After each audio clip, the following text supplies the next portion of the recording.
ಇಲ್ಲೊಬ್ಬ ಬ್ರದರ್ ಪ್ರಾರ್ಥನೆ ಮಾಡ್ತೀರಾ? ಹಾ ಮಾಡ್ತೇನ್ರಿ. ಕೇಳ್ತತ್ರಿ.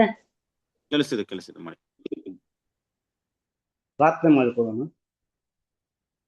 ಮಹೋನ್ನತನು ಸರ್ವಶಕ್ತನು ಅಗಮ್ಯ ಬೆಳಕಿನಲ್ಲಿ ವಾಸ ಮಾಡುವ ಪರಲೋಕ ತಂದೆ, ನಿಮ್ಮ ಅತಿ ಪರಿಶುದ್ಧ ನಾಮಕ್ಕೆ ಮಹಿಮೆ ಉಂಟಾಗದಪ್ಪ ತಂದೆ. ಆಗಿದ್ದರೆ ಕಳೆದ ಒಂದು ದಿವಸ ನಮ್ಮನ್ನು ಕಾಯ್ದು ಕಾಪಾಡಿ ತಂದೆ, ಇದುವರೆಗೆ ಒಂದು ಸಹ ಧನ್ಯವಾದ ತಂದೆ. ತಂದೆ, ಅರ್ಥರು ಅಯೋಗ್ಯ ಆದಂತ ನಮ್ಮ ಲೋಕದಿಂದ ಆಯ್ದುಕೊಂಡು ಇದುವರೆಗೆ ನೀನು ಮಾಡಿದ ಸಂಕಲ್ಪದಲ್ಲಿ ನಮ್ಮೆಲ್ಲರಿಗೂ ಒಂದು ಫಲವನ್ನು ಕೊಟ್ಟು ತಂದೆ, ನಿಮ್ಮ ಚಿತ್ತಕ್ಕನುಸಾರವಾಗಿ ಜ್ಞಾನವನ್ನು ಕೊಟ್ಟು ನಡೆಸಿದ್ದಕ್ಕಾಗಿ ಸಹ ಧನ್ಯವಾದ ತಂದೆ. ತಂದೆ, ಈ ಕೂಟಕ್ಕೆ ನೀವು ಯಾವ ಸಹೋದರ ಬಂದಿಲ್ಲ ತಂದೆ, ಅವರಿಗೆ ಸಹ ತಂದೆ ತಕ್ಕ ಸಮಯಕ್ಕೆ ಬಂದು ನಿನ್ನ ವಾಕ್ಯವನ್ನು ಕೇಳುವಾಗ ಸಹಾಯ ಮಾಡು ತಂದೆ. ನಿನ್ನ ವಾಕ್ಯವನ್ನು ತಿಳಿಸುವಂತ ಸಹೋದರಿಗೋಸ್ಕರ ಸಾಧಿಸಿಕೊಂಡು ತಂದೆ, ನಿಮ್ಮ ಪವಿತ್ರ ಆತ್ಮನ ಸಹಾಯದಿಂದ ನಮ್ಮೆಲ್ಲರಿಗೆ ನಿನ್ನ ವಾಕ್ಯವನ್ನು ತಿಳಿಸುವಾಗ ಸಹಾಯ ಮಾಡು ತಂದೆ. ತಂದೆ, ಆ ವಾಕ್ಯವನ್ನು ಕೇಳಿ ತಂದೆ ನಾವೆಲ್ಲರ ಹಾಕಿ ಆ ವಾಕ್ಯದ ಪ್ರಕಾರ ನಡೀಲಿಕ್ಕೆ ನಮ್ಮೆಲ್ಲರಿಗೂ ಸಹಾಯ ಮಾಡು ತಂದೆ. ತಂದೆ, ಆದಿಯಿಂದ ಅಂತ್ಯದವರೆಗೆ ಈ ಕೂಟದಲ್ಲಿ ನಿನ್ನ ಪ್ರಸನ್ನಕ್ಕೆ ಇದ್ದು ಕೂಟವನ್ನು ಸಹ ನಡೆಸಿಕೊಳ್ಳು ತಂದೆ.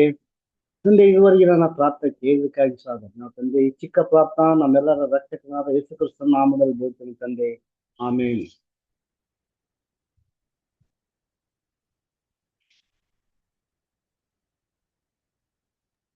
ಆಮೇನ್. ಕೇಳ್ತಾ ಥ್ಯಾಂಕ್ ಯು. ಇರೋದು. ಓಕೆ. ಕ್ರಿಸ್ತನಲ್ಲಿ ಪ್ರೀತಿಯ ಸಹೋದರ ಸಹೋದರಿಯರೇ, ನಿಮ್ಮೆಲ್ಲರಿಗೂ ತಂದೆಯಾದ ದೇವರಿಂದಲೂ ಕರ್ತನಾದ ಯೇಸು ಕ್ರಿಸ್ತನ ಮೂಲಕ ಕೃಪೆಯು ಶಾಂತಿ ಉಂಟಾಗಲಿ. ಪ್ರೀತಿಯ ಸಹೋದರ ಸಹೋದರಿಯರೇ, ದೇವರ ಮಹಾಕೃಪೆಯಿಂದ ದೇವರು ನಮ್ಮನ್ನ ಜೀವಿತರ ಸಂಖ್ಯೆಯಲ್ಲಿ ಎನಿಸಿ ಮತ್ತೊಂದು ದಿನವನ್ನು ಕೊಟ್ಟು ದೇವರ ವಾಕ್ಯಗಳನ್ನ ಕೇಳುವಂತ ಒಂದು ಅವಕಾಶವನ್ನ ಮಾಡಿಕೊಟ್ಟಿದ್ದಾರೆ. ಸೊ ಎಲ್ರು ಕೂಡ ಪಾಸ್ ಅವರ್ನ ಮುಗಿಸಿ ನಾವು ಎಲ್ರು ಕೂಡ ಬಂದಿದ್ದೀವಿ. ಓಕೆ,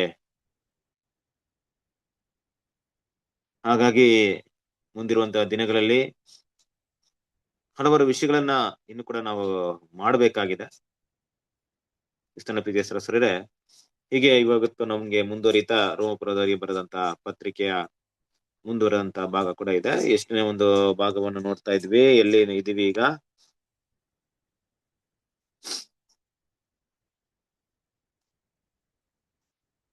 ರೋಮಾಪುರ 8ನೇ ಅಧ್ಯಾಯ 2ನೇ ವಚನ, ಭಾಗ 59. ರೋಮಪುರದವರಿಗೆ 8ನೇ ಅಧ್ಯಾಯ 2ನೇ ವಚನ, 2ನೇ ವಚನ, ಭಾಗ 59, 59. 59 ಇದೆಯಾ? Okay, good. ಸರಿ, ನೋಡೋಣ ಒಂದೇ ನಿಮಿಷ.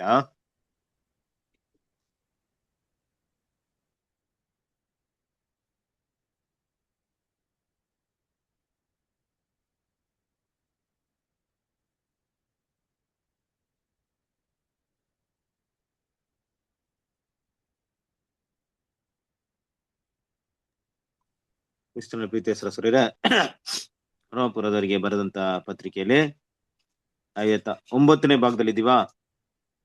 ಹೌದು ಬ್ರದರ್. ಓಕೆ, ಸ್ವಲ್ಪ ಅದೇ ಭಾಗನ ಸ್ವಲ್ಪ ಕನ್ಫ್ಯೂಷನ್ ಇರ್ಬೋದು. ನಾವು ಅದನ್ನ ಇದ್ ಮಾಡ್ಕೊಳ್ಳೋಣ. ಅದರಲ್ಲಿ 60ನೇ ಭಾಗ ಅಂತ ಅಲ್ಲಿ ಮೆನ್ಷನ್ ಮಾಡಿದ್ದೀನಿ. ಓಕೆ, ಕ್ರಿಸ್ತನ ಪ್ರೀತಿಯ ಸಹೋದರರೇ, ಹಾಗಾಗಿ ನಾವು 8ನೇ ಅಧ್ಯಾಯದ ಎಷ್ಟನೇ ವಾಕ್ಯದಿಂದ ಇವತ್ತು ನೋಡ್ಬೇಕಾಗಿದೆ? 4ನೇ ವಾಕ್ಯದಿಂದ ನೋಡ್ಬೇಕಾಗಿದ್ಯಾ? ಇಲ್ಲ ಬ್ರದರ್, 8ನೇ ವಾಕ್ಯದಿಂದ ನೋಡ್ಬೇಕಾ? ಇಲ್ಲ ಬ್ರದರ್. ಎಸ್, ಎಷ್ಟನೇ ವಾಕ್ಯ? ಇಲ್ಲ, 2ನೇ ವಾಕ್ಯ. ಇಲ್ಲ ಸಿಸ್ಟರ್, 2 ಕ್ಲಬ್ ಆಗಿದೆ ಬ್ರದರ್, ಅದು ಕ್ಲಬ್ ಆಗಿ ಮಾಡ್ತಾ ಇದ್ದೀನಿ. ಓಕೆ, 2 ಮತ್ತೆ 3. ಸರಿ. ನನ್ನ ಪ್ರಕಾರ 8ನೇ ಅಧ್ಯಾಯ 4ನೇ ವಾಕ್ಯದಿಂದ ನೋಡ್ಬೇಕಪ್ಪ. ನಿಮ್ಮ ಪ್ರಕಾರ ಇನ್ನೆಲ್ಲಿಂದ ನೋಡ್ಬೇಕು? ಇಲ್ಲ ಬ್ರದರ್, 4ನೇ ಕರೆಕ್ಟ್ ಇದು. ನಾನು ಇಲ್ಲಿ ಬರ್ದಿಟ್ಟಿದ್ದೀನಿ, ಇಲ್ಲಿ 4ನೇ ವಚನದ ಹತ್ರ 4ನೇ ವಚನ ನೋಡ್ಬೇಕು. Very good. ಸರಿ, ಕ್ರಿಸ್ತನ ಪ್ರೀತಿಯ ಸಹೋದರರೇ, ಇದಕ್ಕಿಂತ ಹಿಂದಿನ ಭಾಗದಲ್ಲಿ ನಾವು ನೋಡಿದಂತ ವಿಷಯ ಏನಪ್ಪಾ ಅಂದ್ರೆ, ಧರ್ಮಶಾಸ್ತ್ರ ಯಾವ ವಿಷಯ ನಿರ್ಬಲವಾಗಿ ಮಾಡದೇ ಇತ್ತೋ ಅದನ್ನ ದೇವರೇನ್ ಮಾಡಿದ್ರು, ತನ್ನ ಮಗನ ಮೂಲಕ ಮಾಡಿದ್ರು. ಧರ್ಮಶಾಸ್ತ್ರವು ನಮ್ಮ ಶರೀರಾದಿನ ಸ್ವಭಾವ ನಿಮಿತ್ತ ನಿರ್ಬಲವಾಗಿ ಯಾವ ಕೆಲಸವನ್ನು ಮಾಡಲಾರದೆ ಇತ್ತೋ ಅದನ್ನು ದೇವರೇ ಮಾಡಿದನು. ಏನಂದ್ರೆ, ಆತನು ಪಾಪ ನಿವಾರಣೆಗಾಗಿ ತನ್ನ ಮಗನನ್ನು ಪಾಪಾಧೀನವಾದ ನರಭಾವದ ರೂಪದಲ್ಲಿ ಕಳುಹಿಸಿಕೊಟ್ಟು ನರಭಾವದಲ್ಲಿಯೇ ಪಾಪಕ್ಕೆ ಮರಣದಂಡನೆಯನ್ನು ವಿಧಿಸಿದನು ಅನ್ನೋದು ನಾವು ಹಿಂದೆ ನೋಡಿದಂತ ವಿಷಯ. ಕರೆಕ್ಟ್ ಅಲ್ವಾ? ಈಗ ತಂದೆ ದೇವ್ರು ಯಾವ ವಿಷಯ ಮನುಷ್ಯನ ಕೈಯಿಂದ ಆಗ್ಲಿಲ್ವೋ ಅದನ್ನ ದೇವರೇ ಮಾಡಕ್ ಬಂದಿದ್ದಾರೆ ಅಂದ್ಮೇಲೆ, ತನ್ನ ಮಗನ ಕೊಟ್ಟ ಕೆಲಸ ಮಾಡಿದಾರೆ ಅಂದ್ಮೇಲೆ, ಹಳೆದಕ್ಕೂ ಹೊಸದಕ್ಕೂ ಖಂಡಿತವಾಗ್ಲೂ ಏನಿರುತ್ತೆ, ವ್ಯತ್ಯಾಸಗಳು ಇರುತ್ತೆ. ಯಾವ ವಿಷಯ ಮನುಷ್ಯನ ಕೈಯಲ್ಲಿ ಆಗ್ಲಿಲ್ಲ, ದೇವರೇನೋ ಮಾಡ್ತಿದ್ದಾರೆ, ದೇವರೇನೋ ಒಂದು ದೊಡ್ಡ ಒಂದು ವಿಷಯ ಮಾಡಿದಾರಂತೆ, ತನ್ನ ಮಗನ ಕೊಟ್ಟಿದಾರಂತೆ. ಹಾಗಾದ್ರೆ ಏನ್ ಅರ್ಥ ಬರುತ್ತೆ ಅಲ್ಲಿ? ಏನ್ ಅರ್ಥ ಬರುತ್ತೆ ಅಂದ್ರೆ, ಹಾಗಾದ್ರೆ ಈಗ ನಾವು ಅದನ್ನ ಮಾಡಿ ಮುಗಿಸಬಹುದು ಅನ್ನುವಂತ ಅರ್ಥ ಬರುತ್ತೆ. ಯಾವ ರೀತಿಲಿ ಅಂದ್ರೆ, ಹಿಂದೆ ಧರ್ಮಶಾಸ್ತ್ರ ವಿಷಯವನ್ನು ತಗೊಂಡಾಗಿದ್ದಂತ ಸಮಸ್ಯೆ ಏನಪ್ಪಾ ಅಂದ್ರೆ, ಆಗ್ತಾ ಇಲ್ಲ, ನೆರವೇರ್ಸಕ್ ಆಗ್ತಾ ಇಲ್ಲ, ಫಾಲೋ ಮಾಡಕ್ ಆಗ್ತಿಲ್ಲ. ಆದ್ಮೇಲೆ ನನ್ನ ಒಂದು ಬಿದ್ದು ಹೋದಂತ ಶರೀರದಲ್ಲಿ ಫುಲ್ಫಿಲ್ಮೆಂಟ್ ಮಾಡಕ್ಕೆ ಆಗ್ತಾ ಇಲ್ಲ, ನಿಜ ಜೀವನದಲ್ಲಿ ಅಳವಡನೆ ಮಾಡಕ್ಕೆ ಆಗ್ತಾ ಇಲ್ಲ. ಇದೇ ತಾನೇ ಕಂಪ್ಲೇಂಟ್ಸ್ ಎಲ್ಲ ಇದ್ದಿದ್ದು. ಅಸಾಧ್ಯತೆ ಬಗ್ಗೆ ಮಾತಾಡ್ಬೇಕಾದ್ರೆ ಇದೇ ಕಂಪ್ಲೇಂಟ್ಸ್ ಇತ್ತು. ಧರ್ಮಶಾಸ್ತ್ರವನ್ನ ಪೂರೈಸೋದಿಕ್ಕೆ, ನೆರವೇರ್ಸೋದಿಕ್ಕೆ, ಅದನ್ನ ಮಾಡಿ ಮುಗಿಸಕ್ಕೆ ಆಗದಿರುವಂತ ಒಂದು ಮುಖ್ಯವಾದ ವಿಷಯ ಏನಪ್ಪಾ ಅಂದ್ರೆ ಏನಿತ್ತು? ನಾವು ನೋಡಿದಾಗ ಧರ್ಮಶಾಸ್ತ್ರವನ್ನ ನೆರವೇರಿಸಿ ಮುಗಿಸೋದಿಕ್ಕೆ ಸಾಧ್ಯವಾಗಿದ್ದೇ ಇರುವಂತ ವಿಷಯದಲ್ಲಿ ಮುಖ್ಯವಾದಂತ ವಿಷಯ ಏನಿತ್ತು? ನಮ್ಮ ಶರೀರ ಭಾವ ಅನುಸರಿಸಿ ಅದನ್ನ ಶರೀರ ಭಾವ. ಓವರ್ಕಮ್ ಮಾಡಕ್ಕೆ. ಹೌದು, ಶರೀರದ ಬಿದ್ದು ಹೋದಂತ ಶರೀರದ ಬಲಹೀನತೆ, ಆದಾಮನ ಬಿದ್ದು ಹೋದಂತ ಆ ಒಂದು ಶರೀರ ಭಾವ ಅಂತ ಒಂದು ಗುಣಲಕ್ಷಣ ನಮ್ಮಲ್ಲಿ ಇರೋದ್ರಿಂದ ಅದು ನಮ್ಮಲ್ಲಿರುವಂತ ನ್ಯೂನ್ಯತೆಯನ್ನ ಇಲ್ಲವೇ ಅಪರಿಪೂರ್ಣತೆಯನ್ನ ಸೂಚಿಸ್ತಾ ಇತ್ತು. ಕರೆಕ್ಟ್ ಅಲ್ವಾ? ನ್ಯೂನ್ಯತೆನ ಅಪರಿಪೂರ್ಣತೆ ಅದನ್ನ ಸೂಚಿಸ್ತಾ ಇತ್ತು. ಅಂದ್ರೆ ಏನಪ್ಪಾ ಅಂದ್ರೆ, ನಮ್ಮಲ್ಲಿರುವಂತ ಅಸಾಧ್ಯತೆಯನ್ನ ಸೂಚಿಸ್ತಾ ಇತ್ತು. ಸರಿ, ಆಯ್ತು, ಈಗೇನ್ ದೊಡ್ಡ ಬದಲಾವಣೆ ಆಗ್ಬಿಡ್ತು? ಯೇಸು ಕ್ರಿಸ್ತನ ಕೊಟ್ಟಿದ ತಕ್ಷಣ ನಮ್ಮ ಶರೀರದಲ್ಲಿ ಏನಾದ್ರೂ ಬದಲಾವಣೆ ಆಯ್ತಾ? ನಮ್ ಬಾಡಿ ಏನಾದ್ರು ಪರ್ಫೆಕ್ಟ್ ಆಗ್ಬಿಡ್ತಾ? ನಮ್ ಬಾಡಿಲಿ ಏನಾದ್ರು ಒಂದ್ ಎಕ್ಸ್ಟ್ರಾ ಎನರ್ಜಿ ಏನ ಬಂದ್ಬಿಡ್ತಾ?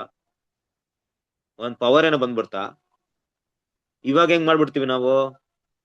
ವಾಕ್ಯ ಹೇಳ್ತಾ ಇದೆ, ಯಾವುದನ್ನ ಮಾಡಕ್ಕಾಗ್ತಾ ಇತ್ತೋ, ಯಾವ ವಿಷಯದಲ್ಲಿ ಶರೀರ ನಿರ್ಬಲವಾಗಿತ್ತೋ ದೇವರ ಅದನ್ನ ಮಾಡಕ್ಕೆ ಮುಂದೆ ಬಂದ್ರು ಅಂತ. ಹಾಗೆ ಮುಂದೆ ಬಂದಂತ ವಿಷಯ 8ನೇ ಅಧ್ಯಾಯ 3ನೇ ವಾಕ್ಯದಲ್ಲಿ ನಾನು ಅಲ್ಲಿಂದ ಮಾತಾಡ್ತಾ ಇದ್ದೀನಿ, 4ನೇ ವಾಕ್ಯಕ್ಕೆ ಬರ್ಲಿಲ್ಲ. ಹಾಗೆ ಮಾಡ್ಬೇಕಾದ್ರೆ ದೇವರು ಅದನ್ನ ಮಾಡಿದ್ರು. ಏನ್ ಮಾಡಿದ್ರು? ತನ್ನ ಒಬ್ಬನೇ ಮಗನ ಕೊಟ್ರು. ಸೂಪರ್, ತುಂಬಾ ದೊಡ್ಡ ವಿಷಯ. ಪಿತೇಶ್ವರರಿಗೆ ಏನೋ ದೇವ್ರು ಮಾಡಿದಂತ ಒಂದು ಕೆಲಸ, ಎಷ್ಟು ದೊಡ್ಡ ತ್ಯಾಗ. ನಾವು ಕೂಡ ಪಾಸ್ ಓವರ್ ಟೈಮಲ್ಲಿ ಅದ್ರ ಬಗ್ಗೆ ತುಂಬಾ ಯೋಚನೆ ಮಾಡಿದ್ವಿ ಅಲ್ವಾ? ಎಷ್ಟು ಜನ ಒಂದು ಪಾಸ್ ಓವರ್ಲಿ ಕ್ರಿಸ್ತನ ಒಂದು ಮರಣವನ್ನು ನೆನೆಸ್ಕೊಂಡು ಎಷ್ಟು ಜನ ಕಣ್ಣೀರ್ ಹಾಕಿದೀವಿ, ಅದನ್ನ ಕಷ್ಟಗಳನ್ನ ನೆನೆಸಿ ಎಷ್ಟೆಲ್ಲಾ ನಾವು ದುಃಖ ಪಟ್ಟಿದೀವಿ, ಇಷ್ಟೆಲ್ಲಾ ನಮಗೋಸ್ಕರ ಕಷ್ಟಪಟ್ಟಿದ್ರಂತ ವೇದನೆ ಪಟ್ಟಿದೀವಿ. ಕರೆಕ್ಟು? ಆದ್ರೂ ದೇವ್ರು, ನೋಡಪ್ಪ ನನ್ ಮಗನ ಕೊಟ್ಬಿಟ್ಟಿದೀನಿ, ಇನ್ಮೇಲೆ ನೀವೇನ್ ಮಾಡ್ಬೇಕಾಗಿಲ್ಲ, ಎಲ್ಲ ನಾನೇ ನೋಡ್ಕೊಳ್ತೀನಿ ಅಂತ ಏನಾದ್ರು ಹೇಳ್ತಾ ಇದ್ದಾರಾ? ಇಲ್ವಲ್ಲ. ಮತ್ತೆ ಬಂದು ಅಲ್ಲೇ ನಿಲ್ತಾ ಇದಾರೆ ದೇವ್ರು, ಮತ್ತೆ ಶುರು ಮಾಡ್ರಿ ಅಂತವ್ರೆ. ದೇವರೇ ಮಾಡಿ ಮುಗಿಸ್ತಾರೆ ಅಂದ ತಕ್ಷಣ ನಮ್ ಬದಲು ಎಲ್ಲಾ ದೇವ್ರು ಮಾಡಿ ಮುಗಿಸಿ ನಮ್ಮನ್ನ ಹಂಗೆ ಪರಲೋಕ ಸ್ಟ್ರೇಟ್ ಆಗಿ ಕರ್ಕೊಂಡೋಗಿ ಬಿಡ್ತಾ ಇಲ್ಲ. ಮತ್ತೆ ಬಂದು ದೇವ್ರು ಅಲ್ಲಿಗೆ ನಿಂತ್ಕೊಳ್ತಾ ಇದಾರೆ, ಮತ್ತೆ ಮಾಡ್ರಿ. ಈ ಪ್ರಶ್ನೆ ಈ ತರ ಕೇಳ್ಬೋದು ನಾವು, ಸುಮ್ನೆ ಕೇಳ್ಬೇಕಾರ? ಅಲ್ಲ ದೇವ್ರೆ, ನಮ್ ಕೈಲಾಗಿಲ್ಲ ಅಂತ ನಿಮ್ ಮಗನ ಕೊಟ್ಟಿದ್ದೀರಾ, ಮತ್ತೆ ನಮ್ಗೆ ಮಾಡ್ರಿ ಅಂದ್ರೆ ಹೆಂಗ್ ಮಾಡೋದು? ನಮ್ ಶರೀರದ ಸ್ವಭಾವದಲ್ಲಿ ಏನ್ ಬದಲಾವಣೆ ಆಯ್ತು? ನಮ್ಗೇನು ಬೇರೆ ಏನಾದ್ರು ದೇಹವನ್ನು ಕೊಟ್ಟಿದ್ರೇನು? ಇಲ್ಲ ಬೇರೆ ಏನಾದ್ರು ಬಲವನ್ಗೆ ಏನಾದ್ರು ಕೊಟ್ಟಿದ್ರೇನು? ಏನಿಲ್ವಲ್ಲ, ಅದೇ ದೇಹದಲ್ಲಿ ತಾನೇ ಇದೀವಿ. ಮತ್ತೆ ಮಾಡ್ಬೇಕಂದ್ರೆ ಹೆಂಗ್ ಮಾಡೋದು ಅಲ್ವಾ? ವಾಕ್ಯ ಹೇಳ ಪ್ರಕಾರ ದೇವರೇ ಮಾಡಿ ಮುಗಿಸಿದರು ಅಂತ ಹೇಳ್ಬೇಕಾದ್ರೆ, ಸರ್ ವಾಕ್ಯದಲ್ಲಿ ನೋಡ್ಬೇಕ್ರೆ 8ನೇ ಅಧ್ಯಾಯ 3ನೇ ವಾಕ್ಯದಲ್ಲಿ ತನ್ನ ಮಗನನ್ನು ಪಾಪಾಧೀನವಾದ ನರಭಾವದ ರೂಪದಲ್ಲಿ ಕಳಿಸಿಕೊಟ್ಟು ನರಭಾವದಲ್ಲಿಯೇ ಪಾಪಕ್ಕೆ ಮರಣದಂಡನೆ ವಿಧಿಸಿದರು. ಈ ಪಾಪಕ್ಕೆ ಮರಣದಂಡನೆ ಅಂದ್ರೆ ಏನಪ್ಪಾ? ಪಾಪ ಅನ್ನೋದು ಒಂದು ಜೀವಿನ ಭಾವನೆನ, ಏನದು ಪಾಪ ಅನ್ನೋದೇನು? ಪಾಪಿಗೂ ಡಿಫ್ರೆಂಟ್ ಇದೆಯಾ? ಹೌದು, ಪಾಪ ಮಾಡುವಂಥದ್ದು ಪಾಪ. ಪಾಪಿ ಅಂದ್ರೆ ಪಾಪ ಮಾಡಲ್ಪಟ್ಟವನಾಗಿರ್ತಾನೆ. ಪಾಪ ಅನ್ನೋದು ದೇವರು ಯಾವುದನ್ನ ಬೇಡ ಅಂತ ಹೇಳ್ತಾ ಇದ್ರು, ಯಾವ ಒಂದು ವಿಷಯವನ್ನ ಜೀವನದಲ್ಲಿ ಅದನ್ನ ನಾವು ನಮ್ಮ ಆಲೋಚನೆಯಲ್ಲಿ, ನಮ್ಮ ಮಾತಿನಲ್ಲಿ, ನಮ್ಮ ಗುಣಗಳಲ್ಲಿ, ನಡವಳಿಕೆಯಲ್ಲಿ ಇರಬಾರ್ದಂತ ದೇವರು ಇಷ್ಟಪಡ್ತಾ ಇದ್ರು, ಅದು ನಮ್ಮಲ್ಲಿ ಇದ್ರೆ ಪಾಪ. ಅದು ಅದೆಲ್ಲ ವಿಷಯ, ಧರ್ಮಶಾಸ್ತ್ರ ಇರ್ಬೋದು, ಧರ್ಮಶಾಸ್ತ್ರನ ಮೀರಿ ನಡೆಯೋದಿರ್ಬೋದು, ಬೇರೆ ಏನೇ ವಿಷಯ ಇರ್ಬೋದು ಅಲ್ವಾ. ಪಾಪ ಕೃತ್ಯಗಳು, ಪಾಪ ಅನ್ನೋದು ನಮ್ಗನ್ಸಿರೋ ಮಟ್ಟಿಗೆ ಅದು ಭಾವನೆ, ಒಂದು ಮಾಹಿತಿ, ಒಂದು ಇನ್ಫಾರ್ಮೇಶನ್, ಒಂದು ಕಾನೂನು, ಇಲ್ಲವೇ ಒಂದು ದೇವರ ಯೋಜನೆಗೆ ವಿರುದ್ಧವಾದಂತ ವಿಷಯ ಎಲ್ಲವನ್ನೂ ತಗೊಬಹುದು. ಒಂದು ವ್ಯಕ್ತಿ ಪಾಪವನ್ನ ಹೇಗೆ ಕನ್ಸಿಡರ್ ಮಾಡ್ತಾನಂದ್ರೆ, ಈಗ ಹುಟ್ಟಿದಂತ ಮಗುಗೆ ಏನ್ ಮಾಡುತ್ತಂದ್ರೆ, ಅದು ಕೆರಡೆ ಬಿದ್ದಿರೋದನ್ನ ತಗೊಂಡ್ ಬಾಯಿಲಿ ಇಟ್ಕೊಳುತ್ತೆ. ಕೆರಡೆ ಬಿದ್ದಿರೋದ್ ತಗೊಂಡ್ ಬಾಯಿಲಿ ಇಟ್ಬೇಕಾದ್ರೆ ಮೊದಲನೇ ಸರಿ ಆ ಮಗು ಮೈಂಡ್ ಅಲ್ಲಿ ಏನಾದ್ರು ಇತ್ತಾ, ಕೆರಡೆ ಬಿದ್ದಿರೋ ತಗೊಂಡ್ರೆ ಬಾಯಲ್ಲಿ ಇಟ್ರೆ ತಪ್ಪು ಪಾಪ ಅಂತ ಏನಾದ್ರು ಇತ್ತಾ? ಅದಕ್ಕೆ ಇರ್ಲಿಲ್ಲ. ಅವಾಗ ಏನ್ ಮಾಡ್ತಿದ್ರೆ ಪೇರೆಂಟ್ಸ್, ನೋಡಿ ಆತರ ಪುಟ ಮಾಡ್ಬಾರ್ದು, ಕಂದ ಆತರ ಮಾಡ್ಬಾರ್ದು, ಕೆರಡೆ ತೆಗೆದಿರ್ಬಾರ್ದು, ತಪ್ಪು, ಅದು ದೇಹಕ್ಕೆ ಹಾನಿಕರವಾಗುತ್ತೆ, ನಿನ್ನ ಶರೀರವನ್ನ ಕೆಡಿಸುತ್ತೆ, ಇದೆಲ್ಲ ನಾವ್ ಹೇಳ್ತೀವಿ. ಆ ಕಂದ ಪುಟ್ಟ ಮಗು ಎಷ್ಟು ಅರ್ಥ ಮಾಡ್ಕೊಂಡಿದ್ಯೇನೋ ಗೊತ್ತಿಲ್ಲ, ಮತ್ತೆ ಬಾಯಲ್ಲಿ ಇಡುತ್ತೆ.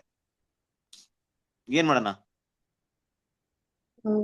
ಆಯ್ತು, ಇಲ್ಲಿ ಹೋಗಿ ಆ ಒಂದು ಏನಿದೆ ಕೆರಡೆ ಬಿದ್ದಿರುವಂತ ವಸ್ತುವಿಂದ ಬರುವಂತ ಹಾನಿಕಾರಕ ಏನಿದೆ ದೇಹದಲ್ಲಿ ಹೋಗಿ ಸೇರ್ಕೊಂಡು ರೋಗ ಬಂದು ಕಷ್ಟ ಪಡ್ಲಿ, ಆಮೇಲೆ ಪಾಠ ಕಲೀರಿ ಅಂತ ಬಿಡ್ತೀವಾ? ಇಲ್ಲ, ತಿಳುವಳಿಕೆ ಹೇಳ್ತೀವಿ. ಹೇಳ್ತೀವಿ. ಗೊತ್ತಿಲ್ಲ ಅಂದ್ರೆ ಒಂದ್ ಏಟ್ ಹೊಡಿತೀವಿ ಅಲ್ವಾ? ಆ ಒಂದು ಪೇನ್, ಆ ನೋವು ಏನನ್ನ ಮಗುಗೆ ತಿಳಿಸ್ಕೊಡುತ್ತಂದ್ರೆ, ನಾನು ಇದು ಮಾಡ್ತಿರೋದು ತಪ್ಪು ಅನ್ನೋ ಅಂತ ಒಂದು ನಾಲೆಜ್ ಕೊಡುತ್ತೆ ಮಗುಗೆ. ಕರೆಕ್ಟ್ ಅಲ್ವಾ? ಸಾಮಾನ್ಯವಾಗಿ ಮಕ್ಕಳ ಬಗ್ಗೆ ತಗೊಂಡಾಗ ಇದೇ ವಿಷಯ ಎಲ್ರು ಕೂಡ ಯೂಸ್ ಮಾಡ್ತಾ ಇರೋದು. ಇವತ್ತಿನ ಮಕ್ಕಳು ಹೇಳಿ ಕೇಳುವಂತ ರೀತಿಯಲ್ಲಿ ಬುದ್ಧಿವಂತರಲ್ಲ ಬಿಡ್ರಿ. ಎಲ್ಲ ಅದು ತುಂಬಾ ಅಪರೂಪ ಅಂತ ಕೆಲವರು ನೋಡ್ಬೋದು ಅಲ್ವಾ? ಒಂದು ವಿಷಯ ಹೇಳಿದಾಗ ಹೌದು ಅಂತ ಅರ್ಥ ಮಾಡ್ಕೊಳ್ಳೋದು. ಆದ್ರೆ ಏನ್ ಮಾಡ್ಬೇಕು, ಅವ್ರಿಗೆ ತಪ್ಪಿನ ತಿಳುವಳಿಕೆನ ಯಾವ ರೀತಿ ಮುಟ್ಟಿಸ್ಬೇಕಂತ ನಾವು ಪ್ರಯತ್ನ ಪಡ್ತೀವೋ ಅಷ್ಟರ ಮಟ್ಟಿಗೆ ಅದನ್ನ ಮುಟ್ಟಿಸ್ತೀವಿ. ತಪ್ಪು ನೋಡಿ, ಇಲ್ಲಿವರೆಗೆ ತಪ್ಪು ಅನ್ನೋದು ಹೊರಡೆ ಇತ್ತು. ಯಾವಾಗ ತಪ್ಪು ಮಾಡೋದು ನಾವು ಮನುಷ್ಯ ಕಳಿತಾನೋ ಆಗ ತಪ್ಪು ಹೊರಡೋಯ್ತು. ಅಂದ್ರೆ ಪಾಪ ಅನ್ನೋದು ಹೊರಗಡೆ ಇತ್ತು, ಈಗ ಪಾಪ ಒಳಗಡೆ ಹೋಯ್ತು. ಆಗ ಪಾಪವಾಗಿರಲ್ಲ, ಪಾಪಿ ಆಗ್ಬಿಡ್ತಾರೆ. ಪಾಪವನ್ನ ಮಾಡುವಂತ ವ್ಯಕ್ತಿ ಪಾಪಿ ಆಗ್ತಾರೆ. ಕರೆಕ್ಟ್ ಅಲ್ವಾ? ಹೀಗಿರ್ಬೇಕಾದ್ರೆ ಕ್ರಿಸ್ತನ ಪ್ರೀತಿಸರೇ ನೋಡ್ರಿ, ದೇವರ ದೃಷ್ಟಿಯಲ್ಲಿ ಎಲ್ಲರೂ ಕೂಡ ಪಾಪಿಗಳಾಗಿರ್ಬೇಕಾದ್ರೆ, ಈ ಪಾಪದ ಸ್ವಭಾವದಲ್ಲಿ ಇರ್ಬೇಕಾದ್ರೆ, ನಾವೆಲ್ಲರೂ ಕೂಡ ಪಾಪದಲ್ಲೇ ಅಧೀನರಾಗಿರ್ಬೇಕಾದ್ರೆ ದೇವ್ರೇನ್ ಮಾಡ್ತಿದ್ರಂದ್ರೆ, ನಮ್ಮನ್ನ ಈ ಪಾಪದಿಂದ ಹೊರಡೆ ಇಟ್ಕೊಳಕ್ಕೆ, ಅಂದ್ರೆ ದೇವ್ರೇನ್ ಮಾಡ್ತಾರೆ, ಪಾಪವನ್ನ ದ್ವೇಷ ಮಾಡ್ತಾರೆ, ಪಾಪಿನ ದ್ವೇಷ ಮಾಡ್ತಾ ಇಲ್ಲ. ಯಾಕೆ ಅಂದ್ರೆ ಪಾಪವನ್ನ ಮಾಡ್ಬಿಟ್ಟಿದ್ದಾರೆ, ಅದರಿಂದ ಪಾಪಿ ಆಗಿದ್ರೆ ಆ ಪಾಪಿನ ಕ್ಷಮಿಸ್ಬೇಕು. ಕ್ಷಮಿಸ್ಬಿಟ್ರೆ ಆ ಪಾಪವನ್ನ ದೇವರು ಗಣನೆಗೆ ತಗೊಳ್ಳಲ್ಲ. ಅದಕ್ಕೆ ದೇವ್ರೇನ್ ಮಾಡಿದಾರೆ ಅಂದ್ರೆ ಪಾಪಕ್ಕೆ ಮರಣದಂಡನೆ ಕೊಟ್ಟಿದ್ದಾರೆ. ಅಂದ್ರೆ ಪಾಪವನ್ನ ಸಂಪೂರ್ಣ ನಾಶ ಮಾಡ್ಲಿಲ್ಲ. ಹಾಗಂತ ನೋಡಿದ್ರೆ ಪಾಪಕ್ಕೆ ಮರಣದಂಡನೆ ಕೊಟ್ಟಿದ್ದಾರೆ ಅಂದ ತಕ್ಷಣ ನಮ್ಮ ಸುತ್ತಮುತ್ತಲು ಪಾಪದ ಯಾವುದೇ ಪ್ರಭಾವಗಳಿಲ್ವೇ? ಸಿಂಪಲ್, ಪಾಪದ ಪ್ರಭಾವ ಏನು ಬೇಕಾಗಿಲ್ಲ. ಅವಿಧೇಯತೆ ಪಾಪ. ಒಂದು ವಿಷಯನ ಮಾಡ್ಬಾರ್ದಂತ ಹೇಳಿದಾಗ ಅದನ್ನ ಮಾಡೋದೇ ಪಾಪ. ಈ ಪಾಪಕ್ಕೆ ದೇವ್ರೇನಾದ್ರು ತಡೆ ಹಾಕ್ಬಿಟ್ರ, ಅಲ್ಲಿ ಪಾಪ ನಿಂತೋಗ್ಬಿಡ್ತಾ? ಇನ್ಮೇಲೆ ಪಾಪ ಅನ್ನೋಂತ ಯಾವುದೇ ವಿಷಯ ನಮ್ಮ ಮೈಂಡ್ಗೆ ಬರ್ತಾ ಇಲ್ವಾ? ನಮ್ಮ ಸುತ್ತಮುತ್ತಲು ಜಗತ್ತಿನಲ್ಲಿ ಪಾಪದ ಯಾವುದೇ ಮಾಹಿತಿಗಳಿಲ್ವಾ? ಅದಕ್ಕೆ ಸಂಬಂಧಪಟ್ಟಂತ ಯಾವುದೇ ವಿಷಯ ಇಲ್ಲ ಅಂದ್ರೆ ಖಂಡಿತ ಸಾಧ್ಯತೆ ಇಲ್ಲ. ಎಲ್ಲಾ ಕಡೆ ಪಾಪನೇ ಇದೆ. ಪಾಪದಲ್ಲೇ ತುಂಬಿಕೊಂಡಿದ್ವಿ, ಪಾಪದಲ್ಲೇ ಇದ್ವಿ, ಪಾಪದಲ್ಲೇ ನಾವು ಇದ್ದೀವಿ. ಆದ್ರೆ ಪಾಪಕ್ಕೆ ಮರಣದಂಡನೆ ಕೊಟ್ಟಿದ್ದಾರೆ ಅಂದ್ರೆ ಏನರ್ಥ? ಯಾವ ಒಂದು ಪಾಪಿಯಲ್ಲಿ ಪಾಪ ನಾನ್ ಮಾಡಿದಂತ ಭಾವನೆಯಿಂದ ತಪ್ಪಿಸ್ತ ಭಾವನೆ ಕಾಣಿಸ್ಕೊಳ್ತಾ ಇತ್ತೋ ಅದನ್ನ ದೇವರು ಕ್ಷಮಿಸ್ಬಿಟ್ರು, ನಿಷೇಧ ಮಾಡಿದ್ರು. ಯಾವುದೇ ಪಾಪವನ್ನ ಕ್ಷಮಿಸುವಂತ ಒಂದು ದೊಡ್ಡ, ಅಂದ್ರೆ ಕ್ಷಮಿಸೋದಂದ್ರೆ ಏನರ್ಥ? ಇನ್ಮೇಲೆ ಆ ಒಂದು ಪಾಪಿಯನ್ನ ದೇವರು ಪಾಪದ ದೃಷ್ಟಿಕೋನದಿಂದ ನೋಡಲ್ಲ. ತಪ್ಪು ಮಾಡಿದಾನೆ, ನೀನೊಬ್ಬ ಪಾಪ ಮಾಡ್ಬಿಟ್ಟಿದ್ಯಾ, ತಪ್ಪು ಮಾಡ್ಬಿಟ್ಟಿದ್ಯಾ ಅನ್ನೋಂಥ ದೃಷ್ಟಿಕೋನದಲ್ಲಿ ದೇವ್ರು ನೋಡಕ್ಕೆ ಇಷ್ಟಪಡಲ್ಲ. ಕ್ಷಮಾಪಣೆ ಇದೆ. ಸೊ ಕರ್ತನಾದ ಯೇಸು ಕ್ರಿಸ್ತನ ಮೂಲಕ ಪಾಪಕ್ಕೆ ಮರಣದಂಡನೆ ಕೊಟ್ಟಿದ್ದಾರೆ ಅಂದ್ರೆ ಇದೇ ಅರ್ಥ ಬರುತ್ತೆ. ಈ ಅರ್ಥದಲ್ಲಿ ಅದನ್ನ ಅರ್ಥ ಮಾಡ್ಕೊಬೇಕು. ಹಾಗಾದ್ರೆ ದೇವ್ರ ಪಾಪವನ್ನ ಸಂಪೂರ್ಣ ಎಲ್ಲೂ ಇಲ್ಲದೆ ತೆಗೆದಾಕ್ಬಿಟ್ಟಿದ್ರ ಅಂತ ಅಲ್ಲ, ಅದು ಸಾಧ್ಯನೂ ಇಲ್ಲ. ಯಾಕೆ ಸಾಧ್ಯ ಇಲ್ಲ? ಯಾಕೆ ಅಂದ್ರೆ ಪ್ರತಿಯೊಬ್ಬ ಮನುಷ್ಯನು ಅಪರಿಪೂರ್ಣನಾಗಿದ್ದಾರೆ, ಹಲವಾರು ತಪ್ಪುಗಳನ್ನ ಮಾಡ್ತಾನೆ ಇರ್ತಾರೆ. ಅನ್ಲೆಸ್ ಪಾಪದಿಂದ ಕಲಿತಿರುವಂತ ಪಾಠದಿಂದ ಪರಿಪೂರ್ಣವಾಗುವವರೆಗೂ ಈ ಮಿಸ್ಟೇಕ್ ಜೀವನದಲ್ಲಿ ನಡೀತಾ ಇರುತ್ತೆ. ಅದನ್ನ ನಾವು ಬೇರೆ ರೀತಿ ಅರ್ಥ ಮಾಡ್ಕೊಬಾರ್ದು. ದೇವ್ರು ಪಾಪಕ್ಕೆ ಮರಣದಂಡನೆ ಕೊಟ್ಬಿಟ್ರು ಅಂದ್ರೆ ಪಾಪನೇ ಇಲ್ದಂಗ್ ಮಾಡ್ಬಿಟ್ರು ಅಂತ. ಪಾಪವನ್ನ ಡೆತ್ ಅಂದ್ರೆ ಗೊತ್ತಲ್ಲ, ಡೆತ್ ಅಂದ್ರೆ ಡಿಸ್ಟ್ರಕ್ಷನ್, ನಾಶ ಅಷ್ಟೇ. ಹಾಗೆ ಪಾಪ ನಾಶ ಮಾಡ್ಬಿಟ್ರ ಪಾಪ ಅನ್ನೋಂಥ ವಿಷಯ ಇಲ್ಲ ಅಂತಲ್ಲ. ಬದಲಾಗಿ ಪಾಪಿಯನ್ನ ಇನ್ಮೇಲೆ ದೇವರು ಪಾಪಿಯಾಗಿ ನೋಡಲ್ಲ. ಕ್ರಿಸ್ತನ ಅಮೂಲ್ಯವಾದ ಬಳಿಯಿಂದ ಆತನ ಬೇರೆ ದೃಷ್ಟಿಕೋನದಲ್ಲಿ ನೋಡ್ತಾರೆ. ಆತನ ಪಾಪವನ್ನ ಅರಿಕೆ ಮಾಡಿದ್ದೆ ಆದ್ರೆ, ಪಾಪವನ್ನ ದೇವ್ರ ಮುಂದೆ ಒಪ್ಪಿಕೊಂಡಿದೆ ಆದ್ರೆ, ಕ್ಷಮಿಸುವಂತ ರೀತಿಯಲ್ಲಿ ಆತನ ಪಾಪವನ್ನ ದೇವ್ರು ತೆಗೆದಾಕಿರ್ತಾರೆ. ಇದೇ ವಿಷಯವನ್ನ ಅಲ್ಲಿ ಅರ್ಥ ಮಾಡ್ಕೊಬೇಕು. ಓಕೆ ಕ್ರಿಸ್ತನ ಪ್ರೀತಿಯ ಸಹೋದರರೇ, ಈಗ ದೇವ್ರ ಅದನ್ನ ಮಾಡಿ ಮುಗಿಸಿದ್ರಂದ್ಮೇಲೆ ದೇವ್ರು ಮಾಡಿದಂತ ವಿಷಯ ಏನಪ್ಪಾ ಅಂದ್ರೆ, ಇಲ್ಲಿಯವರೆಗೂ ಯಾರೆಲ್ಲ ಭೂಮಿಯಲ್ಲಿರುವಂತ ಎಲ್ಲಾ ಜನರು ಏನ್ ಪಾಪ ಮಾಡಿದ್ರೋ ಆ ಪಾಪವನ್ನ ದೇವ್ರು ಝೀರೋ ಮಾಡಿದ್ದಾರೆ. ಝೀರೋ ಮಾಡಿದಾರೆ ಅಂದ್ರೆ ಏನರ್ಥ? ಝೀರೋ ಮಾಡಿದಾರೆ ಅಂದ್ಬಿಟ್ರೆ ಇವತ್ತು ಪ್ರಪಂಚದಲ್ಲಿರುವಂತ ಯಾರು ಪಾಪಕ್ಕೋಸ್ಕರ ದಂಡನೆ ಅನುಭವಿಸ್ತಾ ಇಲ್ವಾ? ಪಾಪಕ್ಕೋಸ್ಕರ ಸಾಯ್ತಾ ಇಲ್ವಾ? ಹೌದು, ಸಾಯ್ತಾ ಇದ್ದಾರೆ. ಪ್ರತಿಯೊಬ್ಬರು ಸಾಯ್ತಾ ಇದ್ದಾರೆ. ಇವತ್ತು ಕಳ್ತನ ಮಾಡಿದ್ರೆ ಸ್ಟೇಷನ್ ಹಿಡ್ಕೊಂಡು ಹೋಗಿ ಹಾಕ್ತಾರೆ. ಕೊಲೆ ಮಾಡಿದ್ರೆ ಅವನಿಗೆ ಮರಣದಂಡನೆ ಕೂಡ ಕೋರ್ಟ್ ವಿಧಿಸುತ್ತೆ. ಹಾಗಂದ್ಬಿಟ್ಟು ಅವ್ರಿಗೇನೋ ಶಿಕ್ಷೆ ಕೊಡ್ತಾ ಇಲ್ವಾ? ದೇವ್ರು ಕ್ರಿಸ್ತನ 2000 ವರ್ಷಗಳಿಂದ ಕೊಟ್ಬಿಟ್ರಂದ್ರೆ ಈ 2000 ವರ್ಷಗಳಿಂದ ಯಾರದೇ ತಪ್ಪನ್ನ ದೇವ್ರ ಗಣನೆಗೆ ತಗೊಳ್ತಾ ಇಲ್ವಾ? ಹೌದು, ದೇವ್ರ ಗಣನೆಗೆ ತಗೊಳ್ತಾ ಇಲ್ಲ. ಆದ್ರೆ ಆದಾಮನ ಮರಣ ಅದು ಯಾವುದೋ ರೀತಿಯಲ್ಲಿ ಮನುಷ್ಯನಿಗೆ ಬರ್ಲೇಬೇಕು. ಅದು ಬಂದ ಮೇಲೆ ಮತ್ತೆ ದೇವ್ರು ಅದನ್ನ ಝೀರೋ ಮಾಡಿದಿಂದ, ಅದನ್ನ ಗಣನೆಗೆ ತಗೊಳ್ದೇ ಕಾರಣದಿಂದ ಎಲ್ರಿಗೂ ಪುನರುತ್ಥಾನವನ್ನ ಇಟ್ಟಿದ್ದಾರೆ. ಮತ್ತೆ ಎಲ್ರು ಎದ್ ಬರ್ತಾರಂದ್ರೆ ಕಾರಣ, ನಾನು ಆದಾಮನ ತಪ್ಪಿಗೆ ದಂಡನೆಯನ್ನ ನಿಮ್ಮೆಲ್ಲ ಹೊರಿಸಿದ್ದೆ, ಮುಗೀತು. ಮರಣದಂಡನೆ ಅಂದ್ರೆ ಮುಗೀತು. ಒಂದು ವಸ್ತು ಇದೆಯಲ್ಲ, ಒಂದು ವಸ್ತುನ ತಗೊಂಡು ಅದು ಬೇಡ ಅಂದ್ರೆ ನಾಶ ಮಾಡ್ಬಿಡ್ತೀವಿ ಅಂದ್ರೆ ಮುಗೀತು, ಅಲ್ಲಿಗೆ ಅದು ಸರ್ವನಾಶ. ಆ ವಸ್ತು ಇನ್ಯಾವುದೇ ರೀತಿಲಿ ಉಪಯೋಗಕ್ಕೆ ಬರಲ್ಲ. ಮತ್ತೆ ಅದನ್ನ ಸರಿಪಡಿಸ್ಬೇಕಂದ್ರೆ ಏನರ್ಥ? ಏನೋ ಒಂದ್ ಕಾರಣ ಇರ್ಬೇಕು. ಇಲ್ಲಿ ದೇವ್ರು ಕೂಡ ಅದನ್ನೇ ಮಾಡ್ತಾ ಇದ್ದಾರೆ. ಮನುಷ್ಯನಿಗೆ ಮಾಡೋದಂದ್ರೆ ಮುಗೀತು, ಡೆತ್ ಆಯ್ತು.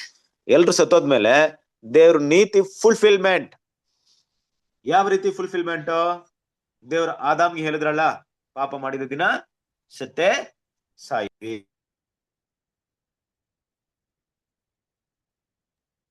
ಇದನ್ ಬಿಟ್ಟು ಆದಾಮ್ಗೆ ಏನಾದ್ರು ಹೇಳಿದ್ರ? ಇನ್ ಸತ್ತೆ ಸಾಯಿವಿ ಅಷ್ಟೇ. ಆದಾಮ್ಗೆ ಇಲ್ಲ ಪರವಾಗಿಲ್ಲ, ನೀನ್ ಸತ್ ಮೇಲೆ ಕೂಡ ನಿನಗೆ ಮತ್ತೆ ಪುನರ್ತನ ಕೊಡಕ್ಕೆ ಪ್ಲಾನ್ ಮಾಡಿದ್ರಂತ ಮೊದ್ಲೇನಾದ್ರೂ ದೇವ್ರ ಆಜ್ಞೆ ಕೊಟ್ಟಿದ್ರ? ಏನು ಕೊಟ್ಟಿರ್ಲಿಲ್ಲ. ನಿನ್ ನಿನ್ನ ಲೈಫ್ ನ ಕಾಪಾಡ್ಕೊ, ಲೈಫ್ ನ ಮಿಸ್ ಮಾಡ್ಕೊ. ಎರಡೇ ಆಪ್ಷನ್. ಮಿಸ್ ಮಾಡಿದ್ಮೇಲೆ ಮತ್ತೆ ನಾನು ನಿನ್ಗೆ ಏನ್ ಮಾಡ್ತೀನಿ, ಲೈಫ್ ಕೊಡ್ತೀನಿ ಅಂತ ಯಾವುದೇ ಆಪ್ಷನ್ ದೇವ್ರು ಇಡ್ಲಿಲ್ಲ. ಒಂದು ಉಳ್ಸ್ಕೊಬಹುದು, ಇಲ್ಲ ಕಳ್ಕೊಬಹುದು. ಕಳೆದ್ಮೇಲೆ ನಿನಗೆ ಮತ್ತೆ ನಾನು ಅದನ್ನ ಹಿಂದಿರುಗಿ ಕೊಡ್ತೀನಿ ಅಂತ ಯಾವುದೇ ವಿಷಯ ದೇವ್ರು ಹೇಳಿರ್ಲಿಲ್ಲ. ಆದ್ರಿಂದ ಅದ್ರ ಪ್ರಕಾರವಾಗಿ ನೀತಿ ಫುಲ್ಫಿಲ್ಮೆಂಟ್. ಇಡೀ ಲೋಕ ಮರಣವನ್ನ ಅನುಭವಿಸ್ತಾ ಇದೆ.